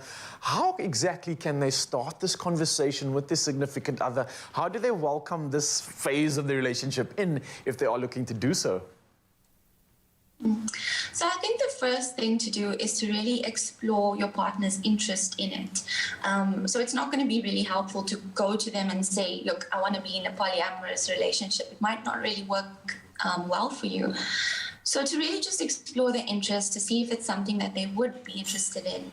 And to just be honest about why, you know, you are interested in it, and to make sure that you let them know that, you know, you still appreciate them, and it's not something that they have done, or it's not something that they're lacking. That's why you want to explore a polyamorous relationship. So to have that open, honest conversation with them. And then you need to do it for the right reason. So, you know, it's not going to be helpful if you're doing it because you already have, you know, major issues in your relationship. I don't think that's a good reason to do it, but to also sort of get support. So visit a therapist if you need to, and sort of work through it with your therapist. I think that's a really helpful way to go about it. Oh, there's such incredible information, Sanam. I can't thank you enough for this. Lastly, guys, maybe I can weigh in on this conversation. We're speaking so much about the challenges, about the obstacles when it comes to this world of being in a relationship. For the two of you, it's something beautiful, right? And maybe I can ask the question of, what are the positives about this? What are the things that fulfill both of you in this relationship? And what is it that you can really look forward to? And maybe just incentivize the rest of Mzansi. It can work. Feeling the two of you, chatting to you, it seems incredible, but maybe you can share more about that. Well, for me, my favorite thing about being poly is when I feel what we call compersion in the poly community, which is the feeling of like extreme joy, and you sort of feel part of the joy of the other person's other romantic relationship or relationships. So Lauren will come home and tell me something great about a date, and I can be the hype person, I can be the support that I want to be, and also still be the person who like gets a kiss at the end of the night and we're still in love. And the same goes, you know, in the other direction. If I'm nervous for a date, or I'm having issues with another romantic partner, Lauren can really be there for me and be someone who can give me advice and who can hype me when it does feel right. Obviously, there have to be boundaries around it, but you can really get a hype person through polyamory that is really, really cool. Someone in your corner, on your side. Lauren, anything to add to that? Yeah, I think we fell in love just supporting each other in our journeys and our truths. And I just want everyone else to have that as well. You really do fall deeper in love the more relationships you learn from. And you know how we always grow when you break up out of a relationship. This is a constant growing, because we have other relationships that we learn and grow from.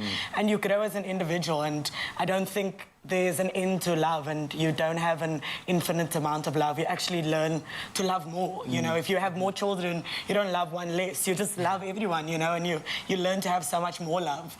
And so if it is something that you're interested in, I think through support and just being honest and truthful, you'll love more. Oh, I can't thank both of you enough for being on the couch today, showing us what love can become. And of course, we've all been playing a little game with you just to put you on the spot. But think about this, Mzansi. Just imagine this. If you could be yourself, your true, authentic self, and find someone that loves you, that's exactly what we're looking at right now. That's the potential of love in any relationship you get into.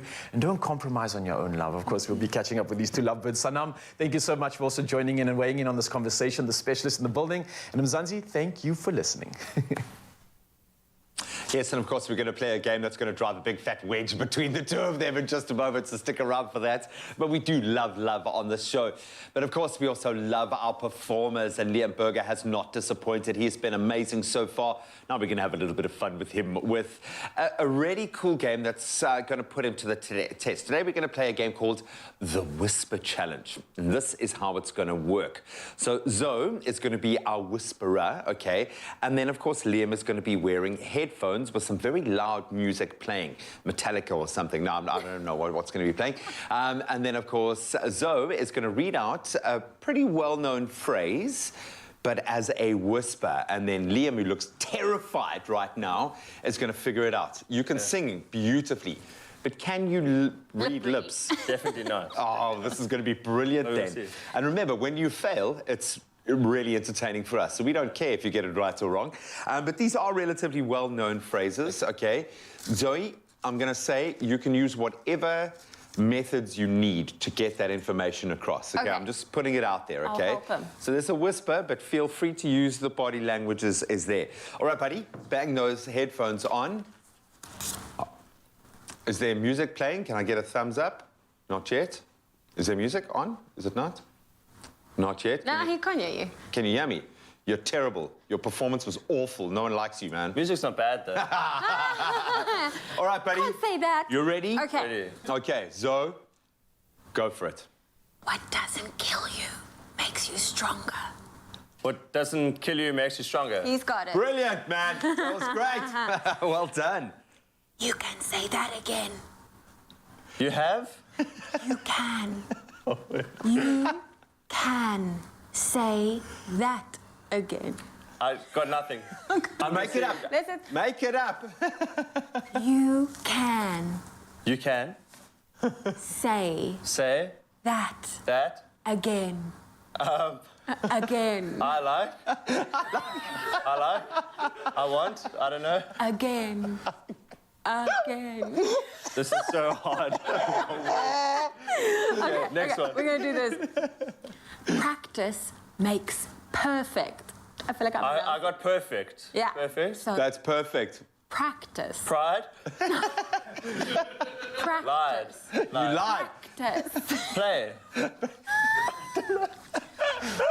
I like the music there. Okay, wait, let's try one more. The Come on, first one you can was get good. one more. You can get one more. Your guess is as good as mine. Nothing. Nothing. Your guess. Your?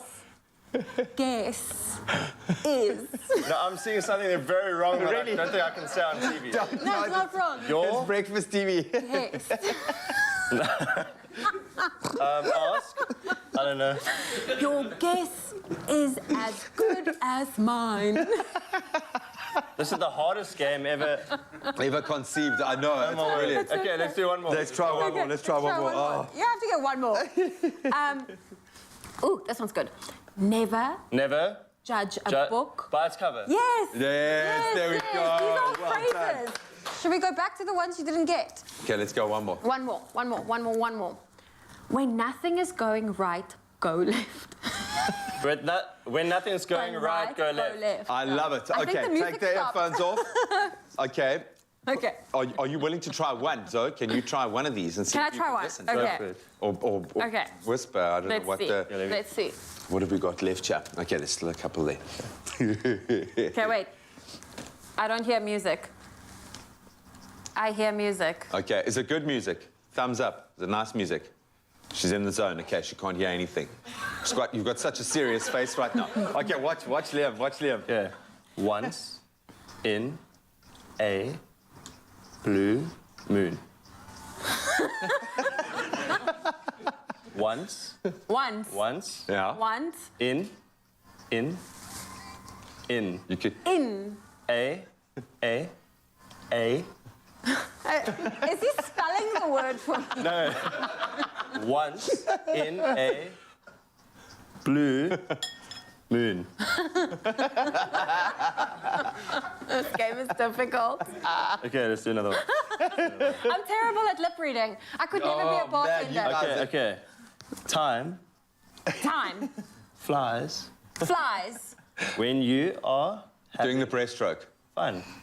Well, if it's a phrase, isn't it time flies when you're having fun? Yes, Zoe, well done. Okay, you can take the earphones off.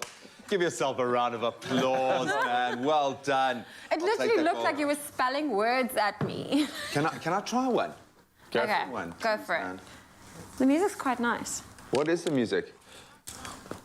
It's our sound guy, Chad's music. It is a good song. It's a good song. Okay, wait. These are the only two left. You can take one. Okay. No pain, no gain. No pain, no gain. Yeah. You're definitely not going to get this one. Okay.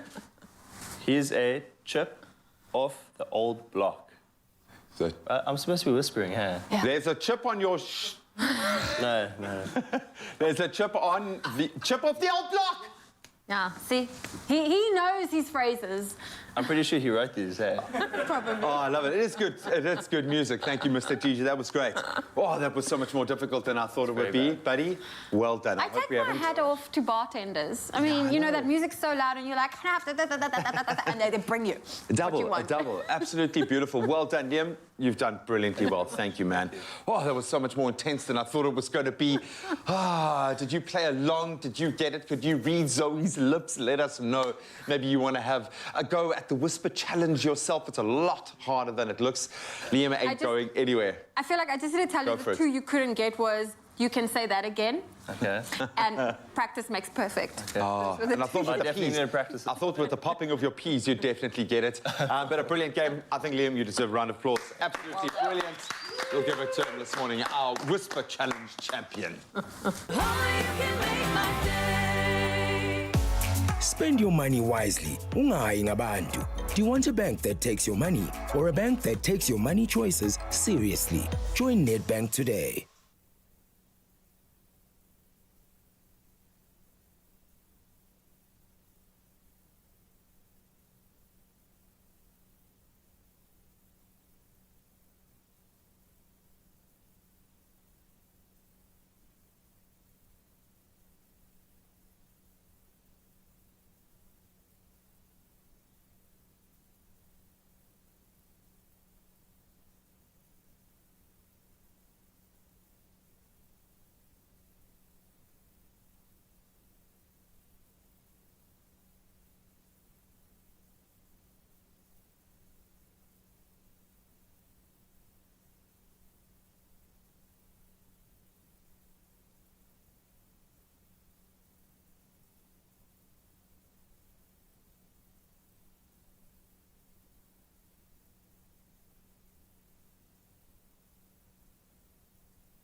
It's my feel-good breakfast show.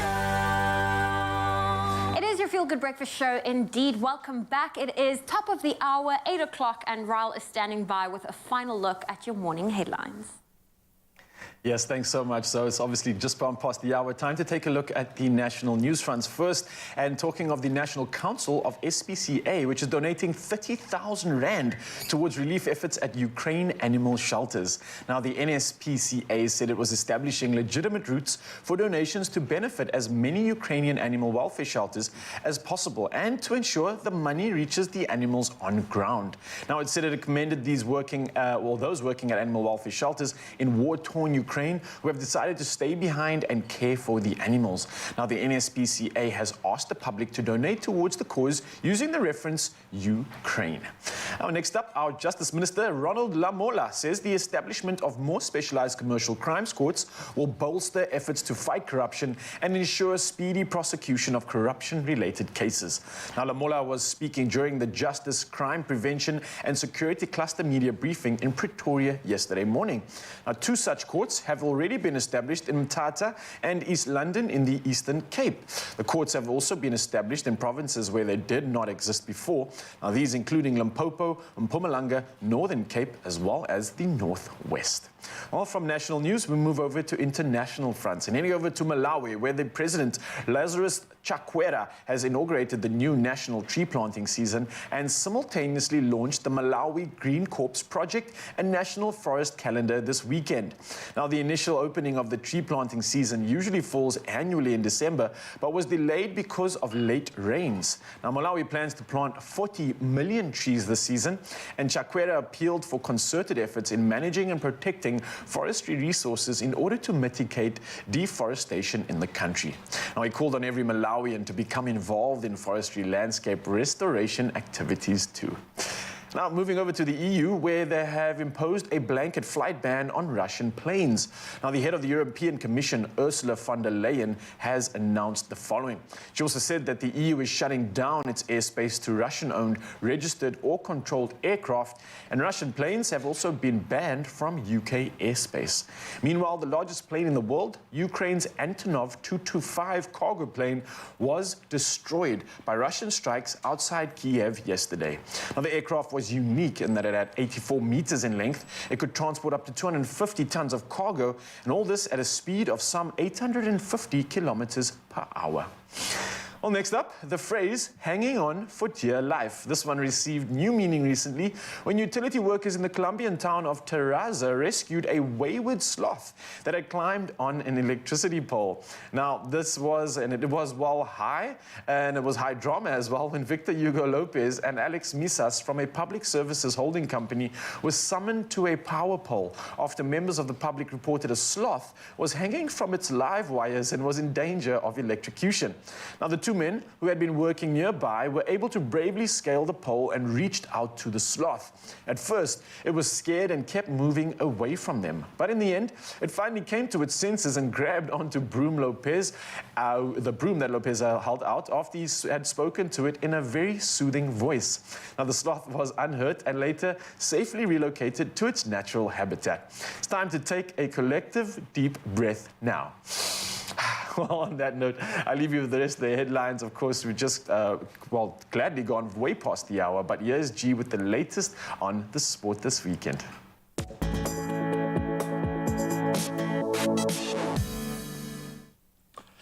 Many fans smiling this morning as we start with football, and Liverpool, of course, won the League Cup final in dramatic fashion as Chelsea's goalkeeper, Kepa Arrizabalaga, he missed the decisive penalty to give the Reds an 11-10 shootout victory. That was after a pulsating 0-0 draw at Wembley yesterday. The Jurgen Klopp side, they've now clinched their first domestic knockout prize since the 2012 League Cup, and Kepa blazed his spot kick high over the bar. Ironically, Kepa was sent on at the end of extra time to replace Edouard Mendy, given his reputation as a penalty-saving specialist. But sadly, the Spaniard was unable to repel any of Liverpool's kicks. While there were no goals in that 120 minutes, it wasn't short of entertainment. Liverpool saw Joel Matip's second-half goal controversially disallowed for a marginal offside against Virgil van Dijk, while Chelsea had 3 goals ruled out for offside later in the match. Then Edouard Mendy and Coleman Kelleher, they also pulled off some stunning saves throughout that game. I think Kelleher ultimately making the difference. Then back into the league action itself. Man City, they've extended their lead at the top of the table to 6 points again after narrowly beating out Everton 1-0. Phil Foden scoring what would be the decisive winner, but there was some controversy late in the game as Rodri appeared to have handled in the box, only for a penalty not to be ultimately given. Then elsewhere, Spurs beat Leeds 4-0 with 4 different goal scorers. The result also signalled the end of Marcelo Bielsa's tenure at Leeds. It was after they suffered their 13th loss of the season. Then Man United, they were held to yet another goalless draw against Watford this time, while Newcastle and Aston Villa both picked up valuable points, along with 2-0 wins over Brentford and Brighton, respectively. Then we bring it back home for cricket, and a magnificent innings of 71 from Peter Malan, then a determined bowling and fielding performance that helped the Rocks to a famous 15-run victory against the Titans in the final of the CSA T20 Challenge that played out at St George's Park. So wickets fell pretty regularly after the Rocks had chosen to bat first, but Malan stood firm with a remarkable innings of 71 from 56 deliveries, with the only other double figure, in fact, coming from number 7 Hardis Viljoen, whose brilliant 32 knockouts came from just 16 balls.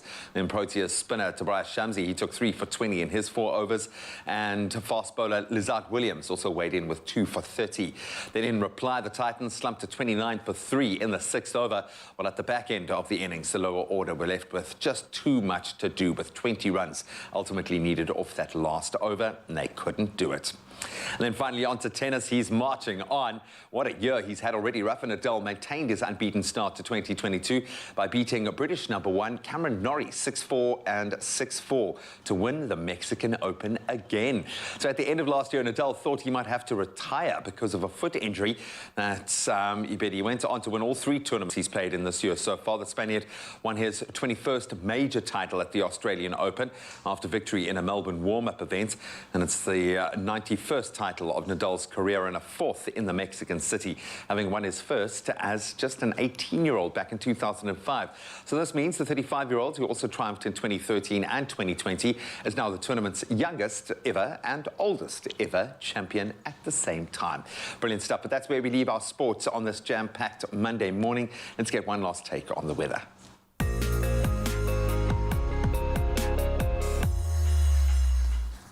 Thank you, Graham. And a quick bit of news. African countries are to spend up to 5% of their annual economic output to shield themselves against the impact of climate change, even though they emit the least greenhouse gases in the world. A report released this weekend has said the findings published by the Nairobi-based think tank, Power Shift Africa, focuses on costs of warding off climate impacts by strengthening transport infrastructure, shoring up on communications, as well as building flood defenses and other preventative measures. The threat is forcing nations to divert already stretched resources to climate self-defense, the report said. Now, Mohammed Ado, head of Power Shift Africa, said the report showed the deep injustices of the climate emergency. It is simply not acceptable for the cost to fall on those people who are suffering the most while contributing the least to climate change. Now, Doe said African nations needed a massive amount of help to withstand the onslaught of climate change. And next, we move to our favorite parts of the morning, showcasing the beautiful sunrise images that we've received from our talented viewers, that is you. Now, this morning, we kicked it off with a gorgeous sunrise from Vincent Latuli in Durban, and then received this stunning sunrise from one of our regulars, Joey Peterson, all the way from Umhlanga. At 7 a.m., Nancy Govender spoiled us with this incredible sunrise from Umkomaas, where we can see the sun rising from behind the mountain. And last but not least, one of our regulars, Louise G. Cherry, sent this breathtaking image of captured from the sun rising over the Vaal Dam. Absolutely beautiful. Well, if you have a sunrise photo you'd love to share with us, please do so on the Expresso Facebook page. But here's a final look at your temperatures for today. Polokwane expects some sunshine and patchy clouds, a low of 29. In fact, a high of 29, a low of 18. Thunder showers in Mbombela, 21, reaching a high of 32. Pretoria, 16, with a high of 30. Thunderstorms in Johannesburg, 15, reaching a high of 24. Mahikeng, 16, with a high of 29. Klerksdorp reaching a high of 30. Kimberley, your high for today is also 30. Mostly cloudy conditions in Bloemfontein, 14, with a high of 31. Richards Bay, 22, reaching a high of 20. Cloudiness in Pietermaritzburg, 18, reaching a high of 28. Mostly cloudy with a couple of showers expected in Durban, 22, with a high of 28. Mthatha 17, 29. East London 21, reaching a high of 28. Cradock very hot today, a low of 15, a high of 36. Gqeberha 25, reaching a high. In fact, that is your high for today. If you're in George, 19 is your low, 28 your high. Cape Town 19, reaching a high of 24. If you're in Worcester, a high of 36 for today. Sutherland, expect a high of 31, and Uppington, very warm conditions with a low of 20 and a high of 37 degrees Celsius. And that's where we leave your weather on your Feel Good Breakfast Show. We've got the beautiful couple on the couch, two absolutely incredible souls that have found love in the most unique way. So we want to put that love to the test right now, and we've got a quick couples game lined up for Lauren and Gabe to test out how well they know one another. So I hope you've got your whiteboards there. You're ready to play the game. This is how it works, all right? So we're going to ask you a series of simple questions. You're both going to give the answer of either your partner or what the actual answer is, but don't show each other, right? You're going to reveal that answer to Mzansi, and then we're going to find out, are you correct? Do you know your boo well enough, or are you going to be sleeping on the couch tonight? Right, you understand the rules? Very simple. Mzansi, I hope you're ready for this one. So, question number one to the both of you, Lauren and Gabe. Who's dated the most people? Oh, so the name of the person who's dated the most people. Gabe has already got the answer. I don't even need to count you down. What is the answer? 3, 2, 1. Let's see the reveal. Lauren. All right, Lauren, you take the cake for one being one of most experience. I like that. Okay, so very simple. Next question for the lot is, you've had a tough day. What is the one thing your partner does to make it all better? Oh. So Lauren, this would be, what does Gabe do to make it better? And Gabe, this would be, what does Lauren do to make it better? And of course, I'm going to have to ask you guys if the question is right. All right, we've got 5 seconds left. 4 seconds left. 3, 2, 1. All right, Gabe, maybe you reveal yours first. What does Lauren do to make you feel better? Cuddles, cook, and candles? I was going to say cook. That's an affirmative from Lauren. Lauren, what does Gabe do for you? Leave me alone. Is that true, Gabe? That's what Lauren wants. I absolutely love it. Okay, well played. So you definitely know each other very well. You see, Mzansi, this is what happens when you communicate in a relationship. That's why it's so important. You need to know each other, and especially when it comes to your space. All right, I love that. Perfect answer. Question number 3. What's the most embarrassing moment that you have shared together? All right, so we're looking for a joint answer here. What's the most embarrassing moment you've shared together? Or been involved in together? Oh. Yeah, I can't think of one. It's a tough one. You guys just that good together. I know together. there have been. Nothing's embarrassing for y'all. Oh, it looks like we're both drawing a blank here. I'm gonna give you a countdown in 5. I'll give one. Okay, Lauren's got something. Yeah, I don't know if I have one. Gabe, just make it up, man. 5, 4, 3, 2, 1. Okay, Gabe, you got no answer. That's all good. I like that though. That means the relationship's really good. Right, you've got something though. I said asking my mom to date me. Oh, that's not embarrassing. Asking my what? I made Gabe ask my mom to date me. Yeah. Oh. Okay. And it's embarrassing. I died. Yeah.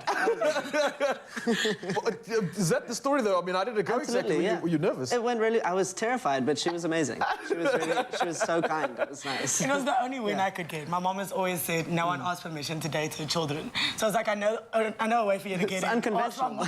Okay, nice. Just breaking the mold. Okay, you got the inside scoop there. I love it. I'm glad you asked the question as well, because it obviously brought you here and we could see and witness this beautiful love. All right, next question. What was the first thing you were attracted to about each other? Oh, I know the list can go on here. Think of one. Think of one. I know it's hard. I know you probably want to list like 100 things down there. There's got to be something comes to mind. Lauren's ready. Gabe, step it up. What's your answer? All right, you guys ready? Let's reveal it in 3, 2, 1. Boom. Badass for Gabe. So Lauren is a badass, and then Lauren wrote Gabe's buttocks. Would you like to see? I love it. I absolutely love it. I'm assuming that's confirmed as well. Yes, that's the reason why, and that is definitely true. I love the honesty. All right. Next question. What's the one thing no one knows about your partner? Oh, so they're going to find out now. So, Gabe, what's the one thing no one knows about Lauren? Lauren, what is the one thing no one knows about Gabe? We revealed too much. Zanzi, we're going to find out something new about both of them, I hope, right now. Right, so Gabe, what is the one thing that no one knows about Lauren? And Lauren, what's the one thing no one knows about Gabe? It can be about them, it can be about your relationship, it can be a crazy thing you do, maybe. Come on, and Zanzi wants the inside scoop. No looking, Lauren. Right, Gabe's got something good, yeah. All right, 3, 2, 1. Gabe, let me ask you first. What is the one thing for Lauren? Huge softie, all right? Lauren, are you a softie? Yeah, I'm a softie. Okay, all right. So that means Mzansi can come up and say hello to you. You're not going to bite them. I know, I love it. Might still bite. Lauren, did you have anything for Gabe? I don't. I have a blank. Because I'm an open book. Gabe overshares. Like, his whole life is on Instagram. Like, everyone knows everything. I like it. You're just too transparent. You're just too forthcoming. That's not a problem, though, I guess. I love that. Again, it speaks to the testament of your incredible relationship. One more question for the lot. Your partner's biggest talent. Put yourselves up on the pedestal. Gabe, put her up. Lauren, of course, put Gabe up on the pedestal. What is that one thing? Okay, Gabe knew already. He wasn't even like, there was no question about this. His partner's biggest talent, he's got that unlock. I hope it's nothing too raunchy that comes up here. I kept it breakfast show. Nice, Lauren. Gabe, you guys ready? Gabe, what is your answer? Acting. I can vouch for that. Definitely. I've seen you perform. You're an absolute beast. Honestly, I can't wait to see some of the projects that you've been working on because I know it's going to be incredible. Lauren, what's Gabe's talent? I said writing and heart. Writing? Gabe writes like a story, like, I don't know how he gets it out that fast and that good. All right. And a heart, I think it's a talent to like be able to share so much and give so much kindness. And wear your heart on a sleeve. The two of you, of course, thank you so much for playing the game. It's been an absolute honor just chatting to you, getting to know more about you, about your love.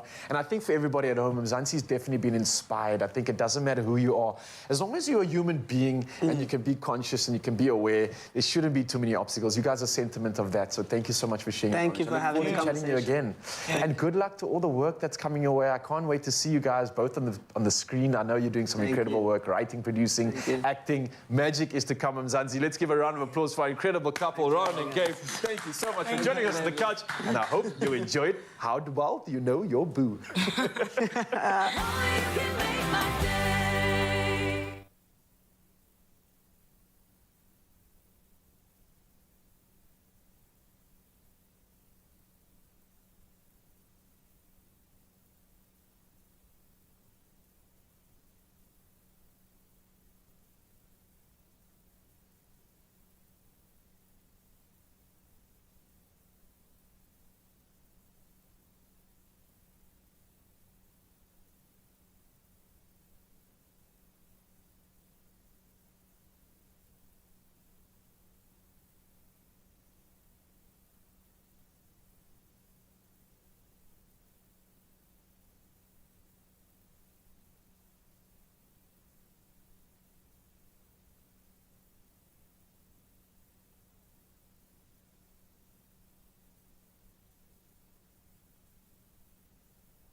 It's my feel-good breakfast show. It's your Feel Good Breakfast Show, Expresso on S3. Now, this morning, our Good Morning question was all about it being National Milk Tart Day yesterday. And, of course, we are celebrating it today because National Milk Tart Day, it is a quintessential South African dessert. It is only fair that we pay some tribute to the history and the origin of this delicious dessert that is so rich in culture, and we just take it as our own in our heritage. And to be honest, I've never really considered where did milk tart come from. Where did it all begin, Zoe? Where does it come from? Because it really is. That's the big question. It's part of our heritage, hey. So the South African milk tart has travelled our borders and was put on the map by world-renowned chefs like Jamie Oliver, in fact, also took a liking to it, which we love. Milk tart is the Afrikaans word, of course, for milk tart. And it's traced back to an early Dutch word called mattentart, okay? And it's sweet pastry crust filled with a light creamy custard with a milk custard, if you will, and it dates back to a cookbook written by Thomas van der Noort during the 15th century, in fact. That's crazy. That is crazy. Now, the dessert is thought to have been derived from the Afrikaner tradition and culture, but according to chef Rachel Bottas, milk tart was adapted and adopted and basically consumed by women of different cultures and backgrounds into the South African heritage. Now, despite the deliberation of the origins of this dessert, many countries have their own versions of it, including Portuguese and the French. But they don't do it as nicely as we do it. Nope, not at all. Now, today, the word milk tart has even become somewhat of a flavour. You're starting to see it emerge in all sorts of things. People make milk tart macaroons, Swiss rolls, milk tart pancakes, which we might just do today. The basic milk tart recipe has evolved a little bit over time. Every individual has their own way of prepping it and adding a little bit of flavour, but nonetheless, it remains a large part of our heritage as South Africans and something I'm craving so much right now. I know, we've been talking about milk tarts the whole morning. I feel it's only fair we need to taste some. Are we going to make a milk tart? Please, can you make me a milk tart right now? Please. No, please. Now that we know the history of the milk tart, let's see if the proof really is in the pudding. We're in the kitchen right now.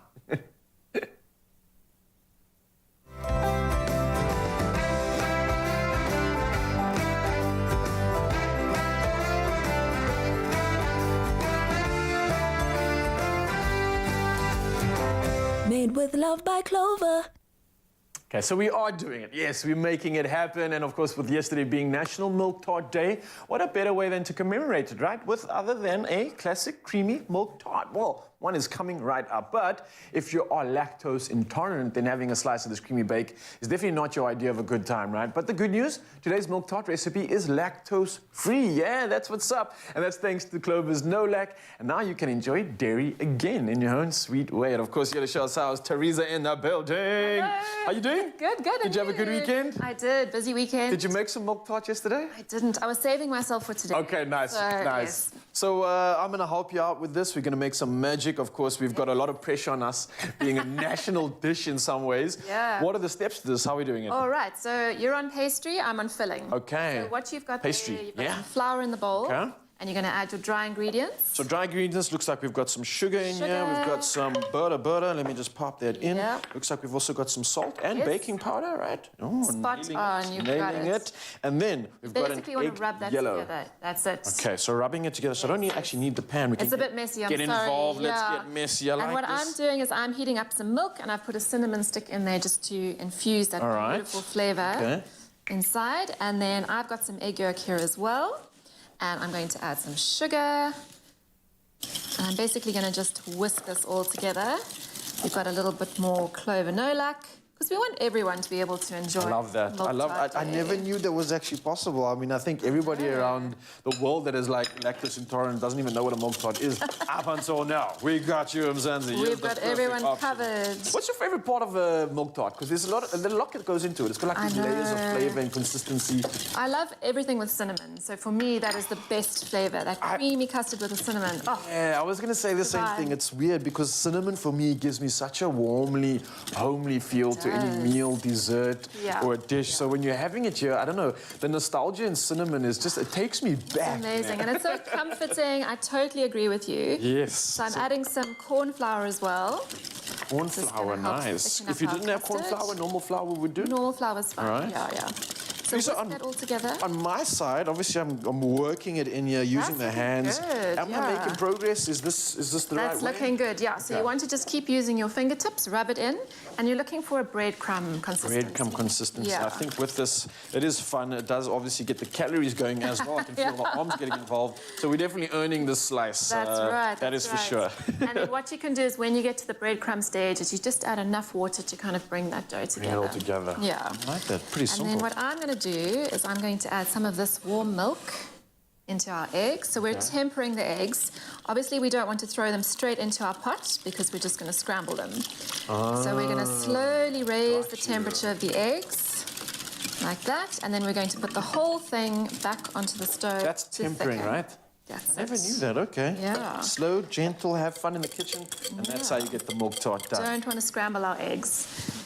And then basically you're just going to stir that over a lowish heat because you don't want to cook the egg too much, and it's going to thicken up beautifully. So I'm just picturing a milk tart with these lumpy pieces of egg in them. Like, that is a very vital step, actually, to this process. And if you're worried about lumps, if you couldn't quite mix the flour in, you can actually pour it back into your pot through a sieve just to get all of those out. Okay, nice. Top tip coming through there on a Monday. So And then there's in no terms excuse of not to perfect this milk tart. Super easy. Nice. And then just in terms of the pastry, once it comes together, you roll it out, you press it into your dish, and then you blind bake it for 15 minutes. So, Blind baking, what is that? so that means you bake it without the filling. So you just line it with a bit of baking paper, put some baking beans or some just normal dry beans, that's what I use in.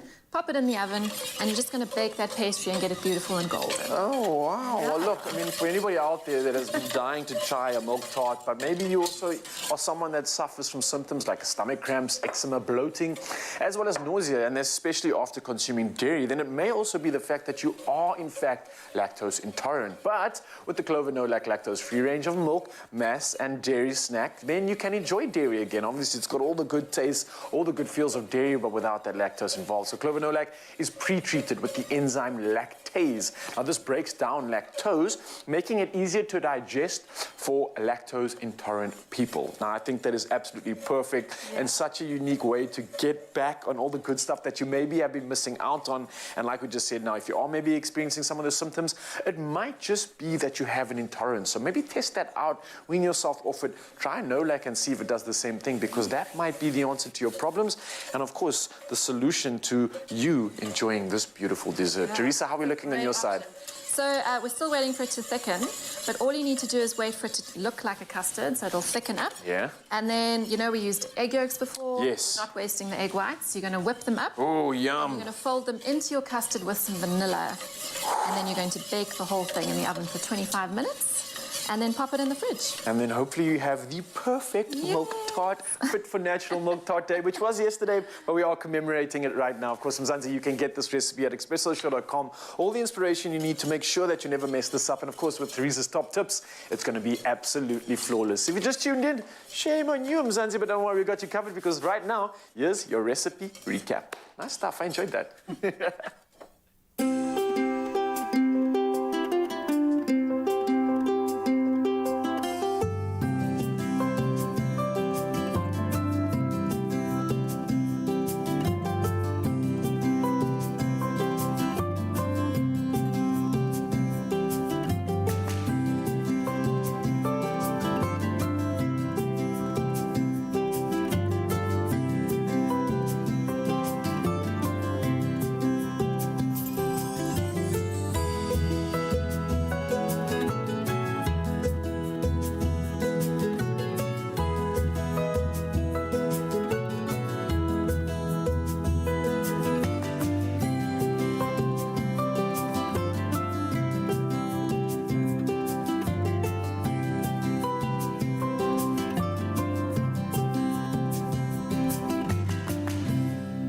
Made with love by Clover.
It's my feel-good breakfast show. Welcome back to your Feel Good Breakfast Show. You do want to stay tuned as we have more coming from Liam Berger. But now, you know, we have been celebrating our national dessert, the milk tart. And now it's also time to celebrate our local artists. There can be no shortage of inspiration for artists in a country such as ours. Creativity abounds in all shapes and forms. And one such artist is finding inspiration from his culture. It is Siko Sipelele Mkuku. Let's take a look.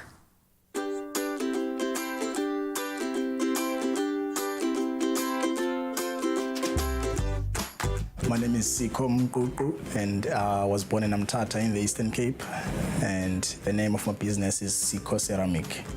My love for ceramic started back at home when I was a kid, when we used to go to the riverbanks and, you know, get some clay, make some kettles with, and make them fight to see whose one is more stronger.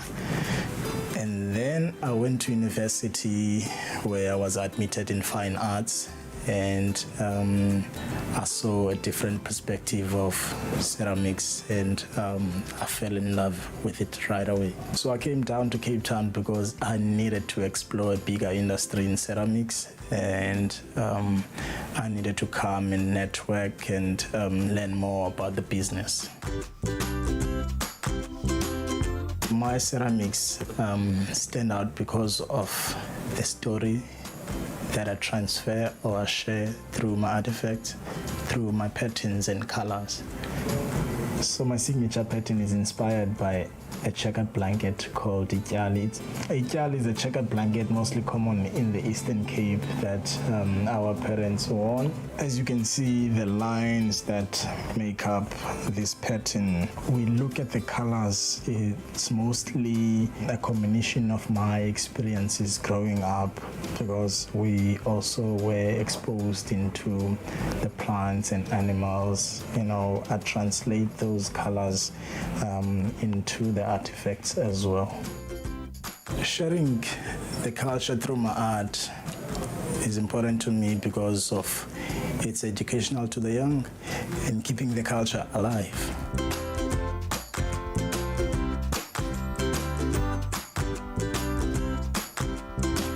Each item that I produce starts from a lump of clay that's put on the wheel and shaped, trimmed, and then fired afterwards. After the first firing, take it out of the kiln and paint it and glaze it, and then put it back to the kiln.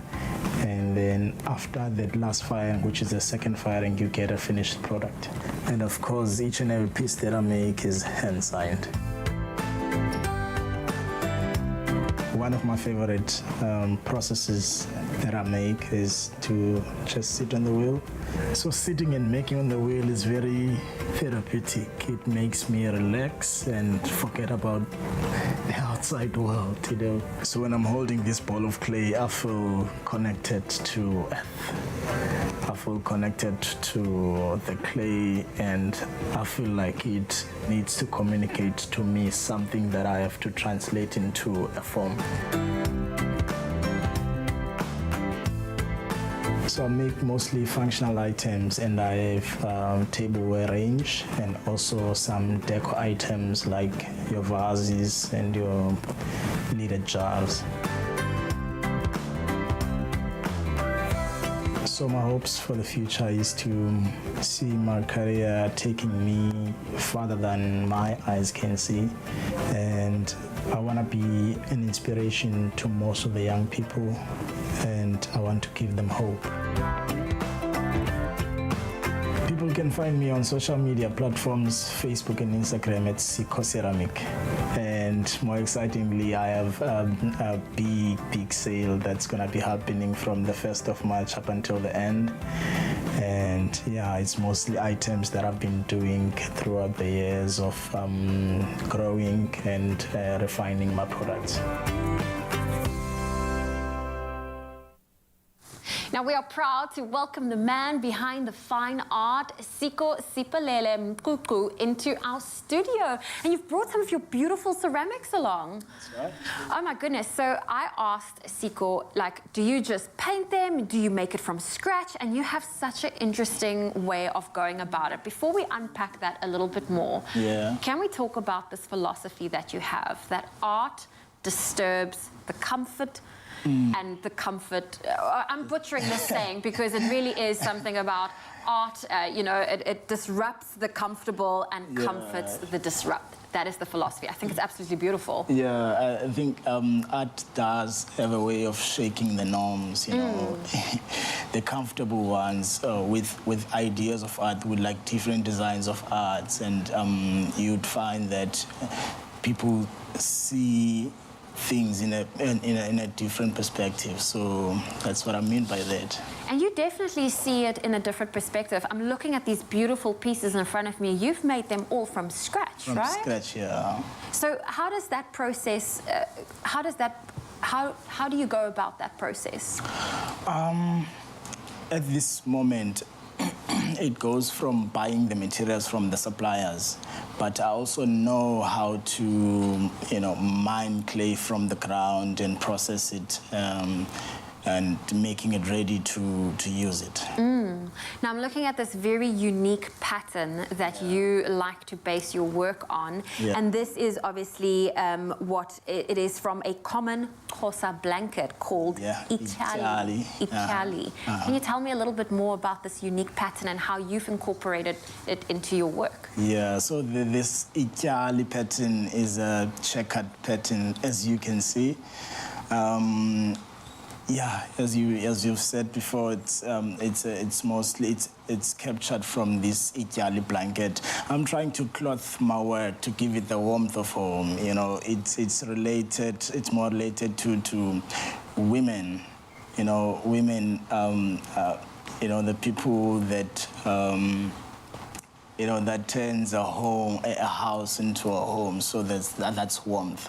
You know, so I'm trying to translate that warmth of home through my hands and sweat. Okay, so you definitely know your target audience, because I think most of us are more interested in buying the cutlery and the crockery and all the ceramics for the house. Yeah. Now, as an artist, I mean, going through this pandemic that we are still in, how has that been for you to just not only be able to create these beautiful pieces, but also to survive in an industry that's been very tough on artists? Yeah.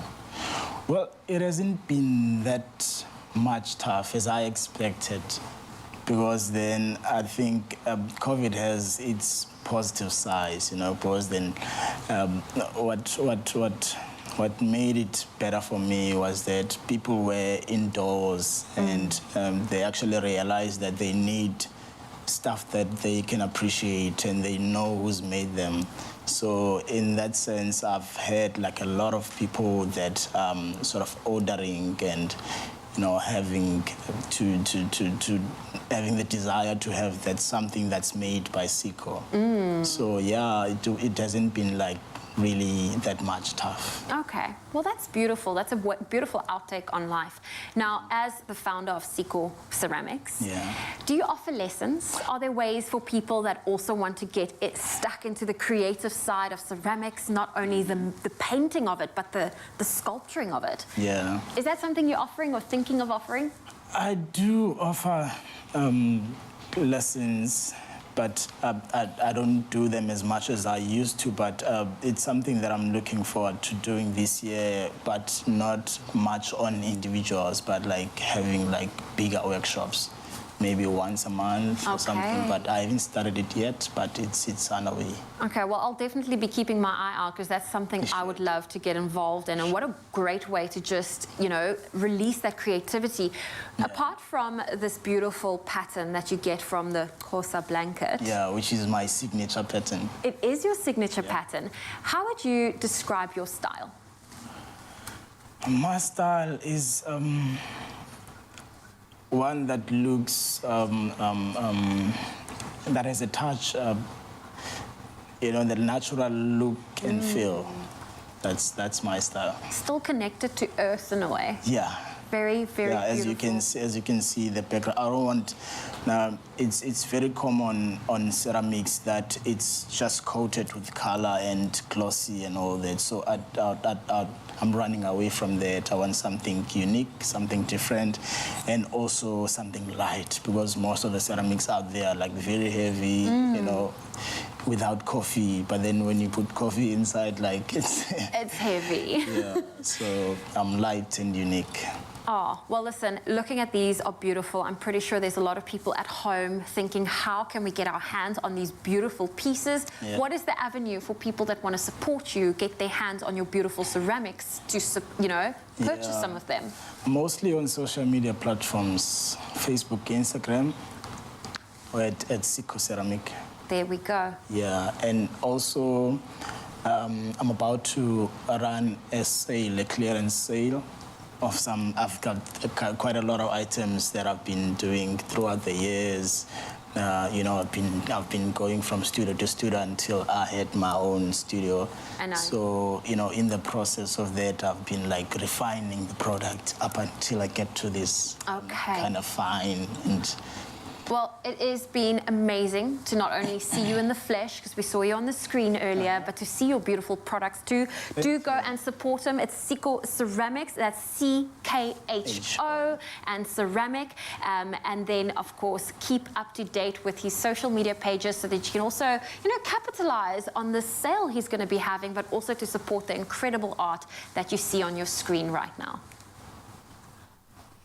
Absolutely beautiful. From the eyes, we move to the ears, following a series of remixed cover songs, releases that have charted on radios across South Africa. DJ Kosher returned with another big track as he collaborated with our singer-songwriter guest for today, Liam Berger, for a 2022 remix of an absolute classic that you're going to get right now. It's The Sound of Silence. Enjoy.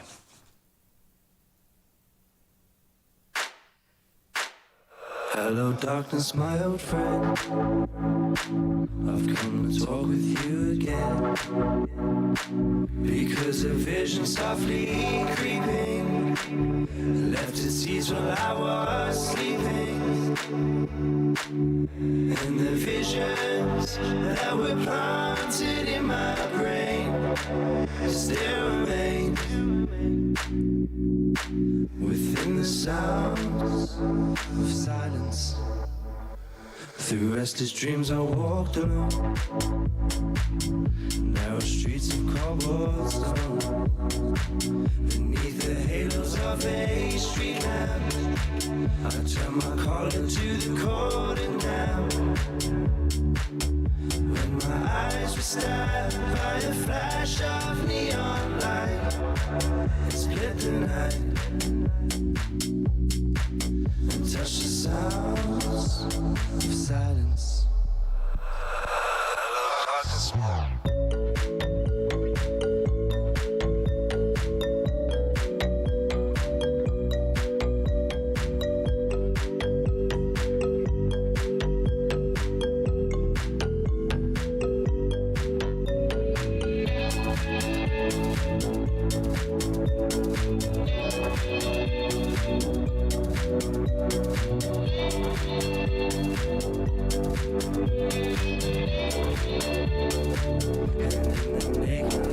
So 10,000 people, maybe more. People talking without speaking, people hearing without listening, people writing songs, their voices never shared, and no one dared disturb the sounds of silence.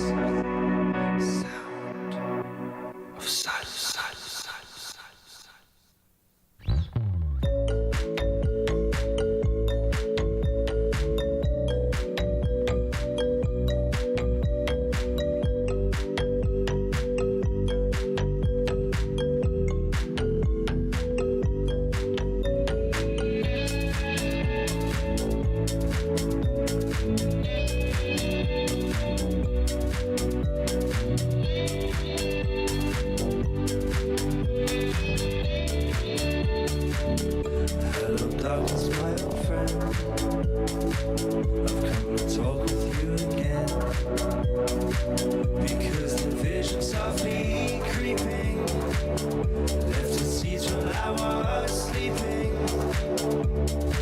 and the visions that were planted in my brain still remain within the sounds of silence. Beautiful. What a groove. Absolutely beautiful, man.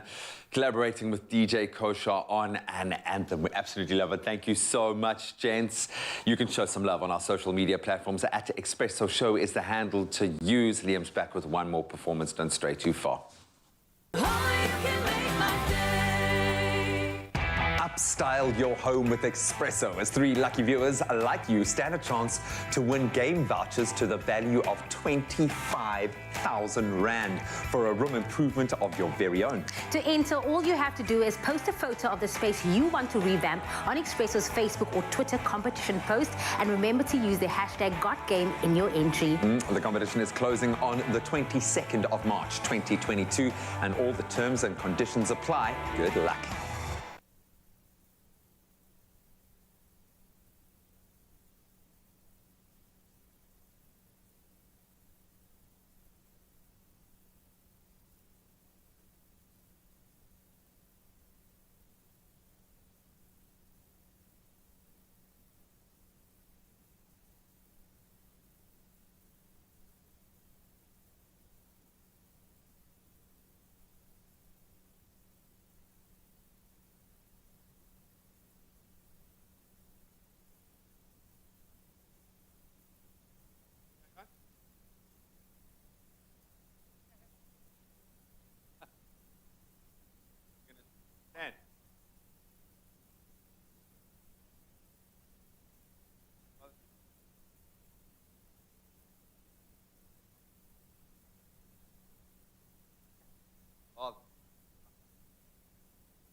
It's my feel-good breakfast show. Welcome back. What a crazy day, man. It's been a good one. Amazing performance. Yeah. So thank you so much to Liam for that. Milk tart. I finally got to taste some milk tart, which I'm really chuffed about. What's your thoughts? It was lovely. And the polyamory? Man, I got so educated on that. Wow. I'm like a believer of love now more than ever, especially the fact when you can just be honest about it, man. Yeah, What a man. beautiful couple to obviously Opened our experience that eyes, with. man. And of course, it all comes to a glorious crescendo being, well, not today, it was yesterday, but world or national milk tart. I keep wanting to make it a global thing. I don't It think should people be. in Guatemala care about the We're milk gonna tart. get there, G, don't worry. But the South Africans really do. So, of course, we put it to you guys. We wanted to find out, do you eat your milk tart warm or cold? You? I just eat it, man. If it's there on the plate, and it's hot or cold, I'm not going to complain. Fast. I eat it fast. I like to eat it in my stomach. Exactly. Through the So let's see what face Mzansi has to say. Melanie Allen coming through and saying, oh, yes, I love my milk tart warm or cold. All right, you're on my side. A little bit of both. Same vibe. Karen saying morning, cold. Definitely. Cold, straight up. Geraldine Latambi Pillay saying most definitely cold. I think she wants it like straight out of the fridge. Maybe the freezer. It's like a crack, like a... No, I like it with the chill, man. I love it with the chill. Mersha saying warm or cold for me. Still yummy. She don't mind. She don't care. I think that definitely the answer today is I like my milk tart. Yeah. That's been just have it. established. Just eat the milk tart. However, Kitlejo Mokwena saying morning, familiano. Morning to you. I like it lukewarm. Not warm, not cold, but lukewarm. Hope that makes sense. So it does. No, perfect temperatures. Yeah, don't like melt it, cook it too much. You know, like just. I like that. In the middle, Keshia okay. Hosking saying morning, both sometimes warm, sometimes cold. Stephen and Ndlana saying good morning, Expresso. Good morning, brother. Do you not like milk tart, bro? That's Yeah. what you're trying to say. No, he wanted to, but then his mouth was full with milk tart. And Thibaut Touch and Teni saying, I love my milk tart warm. Hashtag Expresso Show. So still pretty much split down the middle. I didn't realize that many people I didn't liked even know it there was warm. a lukewarm option as well. Yeah, I wasn't aware. I'm like, Raoul, just in the face hole.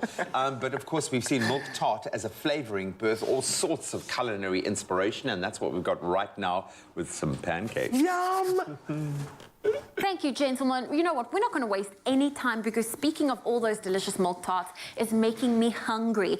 Chef Teresa, she is here to show us how to make a delicious milk tart crepe cake. This is breakfast on top of breakfast with a little bit of dessert, but this is going to be our breakfast. It is. Today, for Milk Tart Day, we're doing it. Okay. So I'm going to make a filling for our crepe cake, and you're going to make our pancake batter. Okay. So I don't know if anyone was tuned in earlier, but I'm basically going to be making a custard again. So I'm going to heat up some milk in the pan. And I've got a bit of flour here in front of me. I'm going to add some sugar. That's it. A little bit of, is this baking powder? Salt. Some salt. Yeah. So you just want to whisk those dry ingredients together, and then you can add your wet ingredients. Okay, so we've got a little bit of some vanilla. Yes, vanilla paste. Vanilla so paste. delicious. I nearly threw it into our melted butter. Perfect. Melted butter and then some eggs. Some melted butter. So you just basically want to whisk that together until it's smooth. And then I've got milk, butter, cinnamon, and vanilla paste. So just delicious flavors. I'm going to break the eggs in here. I find with the minute you throw it into the bowl that you're mixing, it's just a little bit of a messy mess. It's easier if you beat them first. That's right. Okay. Okay, and then I'm going to do some more whisking here. So I've got some flour, a bit of corn flour, and some sugar. So these are pantry staples that you've got in your cupboard. So that's pretty easy to mix up. That is true. These are the basics. That's quite easy to whip up something so cute and delicious. And of course, if you're having the family over or the kids want a different take on pancakes, this is also a nice little This is incredible take on it. Right, so I've added some egg and I'm going to add a little bit more milk. There we go. This is a beautiful consistency. Wow, that looks fantastic. And you know, the trick with pancakes is to let the batter stand for a little bit. So give it an hour or two, but you could even do it the day before and leave it in the fridge overnight. So if you can do that step ahead of time, it actually saves you a bit of time in the day. And your pancakes will come out better. They'll be nice and soft and melt in the mouth. Okay, so I've whisked some ingredients together here, and our milk is warming up. And then basically going to do the same thing that I did earlier. We're going to pour a little bit of the warm milk into our egg. And just a little bit. Just a bit, just to raise the temperature so we don't cook our eggs. Whisk that together. And then this will go back into our pan, and you're going to just keep whisking. Make sure you don't stop because you don't want lumps. You don't want lumps, and you also don't want it to burn to the base of the pot. Yeah. And you're just going to stir that, so maybe put one of the kids on duty, and it'll thicken up beautifully. And it thickens up quite quickly. It does. I remember making a milk tart for the first time, and this was while I was on my gap year abroad. Oh, wow. And it was some heritage thing where all the different au pairs had to bring something from their home country, so I made my very first milk tart. Oh, fab. And I was quite surprised at how quickly it thickened up to that consistency that I'm familiar with. Yeah, so don't walk away and go and check your emails, and just stay there and keep an eye on it. And then what you're going to do is once it's thickened up, you take it off the heat, and you're going to put a piece of plastic over it, but not over the whole pot, actually onto the custard. And then you won't get a skin that forms. Okay. And then I just want to show you this beauty that we started earlier. So is this the custard that we're going to be left with? Yeah. This is the custard we're going to be left with. So you're obviously going to just cook your pancakes the normal way and keep them quite small because then you get a nice stack. And then what we've done is we've layered it with our pastry cream that we thickened earlier. So we started with this one, but you can do basically a pancake, a layer of pastry cream, another pancake. So it's quite fun, and then you build your pancake stack.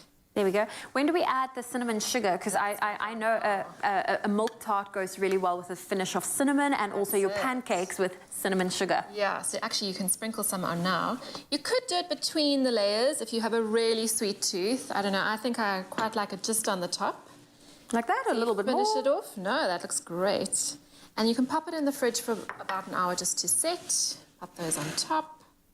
And then you can slice it up and serve it. It's a stunning dessert. This is a stunning dessert. I called it breakfast. You can call it whatever you want, but if you want to get your hands on this milk tart crepe cake that Teresa just showed us, the recipe is available on our website, expressoshow.com. This is amazing. Yeah, delicious. Thank you, Teresa. Well, there you go. Make sure you get your hands on it, expressoshow.com.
Yes, you beautiful people, welcome back. Your Feel Good Breakfast Show. What an incredible Monday it has been. I'm sure we entertained you. I'm sure we served you with all the magic. And of course, we're going to carry on doing that right now. Now, Liam Berger has released an impressive collection of songs with his debut EP, Wide Awake, out now for your listening pleasure. So get on that. And what an absolutely remarkable talent he is. And here he is with one more performance, this one titled When I Met You. Ladies and gentlemen, Liam Berger, one more time on our stage. Take it away, brother. Met you on a Friday night. The moon was low and I was getting high. Familiar faces and worn out places, and colors buzzing in the sky. I saw you beaming through the dark.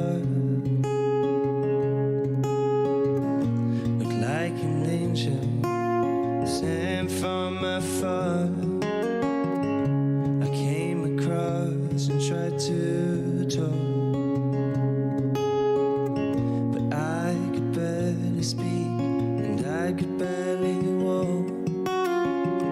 'Cause birds won't fly, fish won't swim, the sun won't shine, and paper thin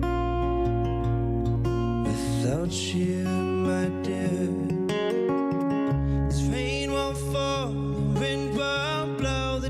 Won't howl, the moon won't glow without you, my dear. It's fear and doubts that flood my mind, but months and years have passed us by. The daily races and life's fast paces, two souls intertwined. I feel your heart is here with me, and I'm all alone. When you're not here, I just can't breathe, I lose control. This feeling bleeds me dry, it keeps me up at night, so I know I'm not alone. Birds won't fly, fish won't swim, the sun won't shine, and paper thin without you, my dear. This rain won't fall, the wind won't blow, the dogs won't howl, the moon won't glow without you, my dear. And here we stand, side by side, that same look in our eyes, it makes me think of the night that I met you, my dear. 'Cause birds won't fly and fish won't swim, shine and paper thin. This rain won't fall, the wind won't blow, the dogs won't howl, the moon won't glow without you, my dear.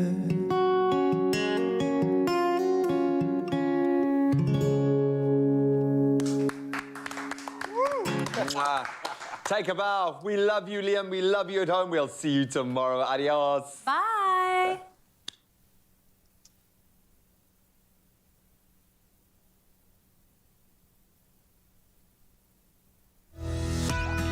This month, say it with flavor, taste, and aroma, so they'll know it was made with love by Clover. Another feel-good production.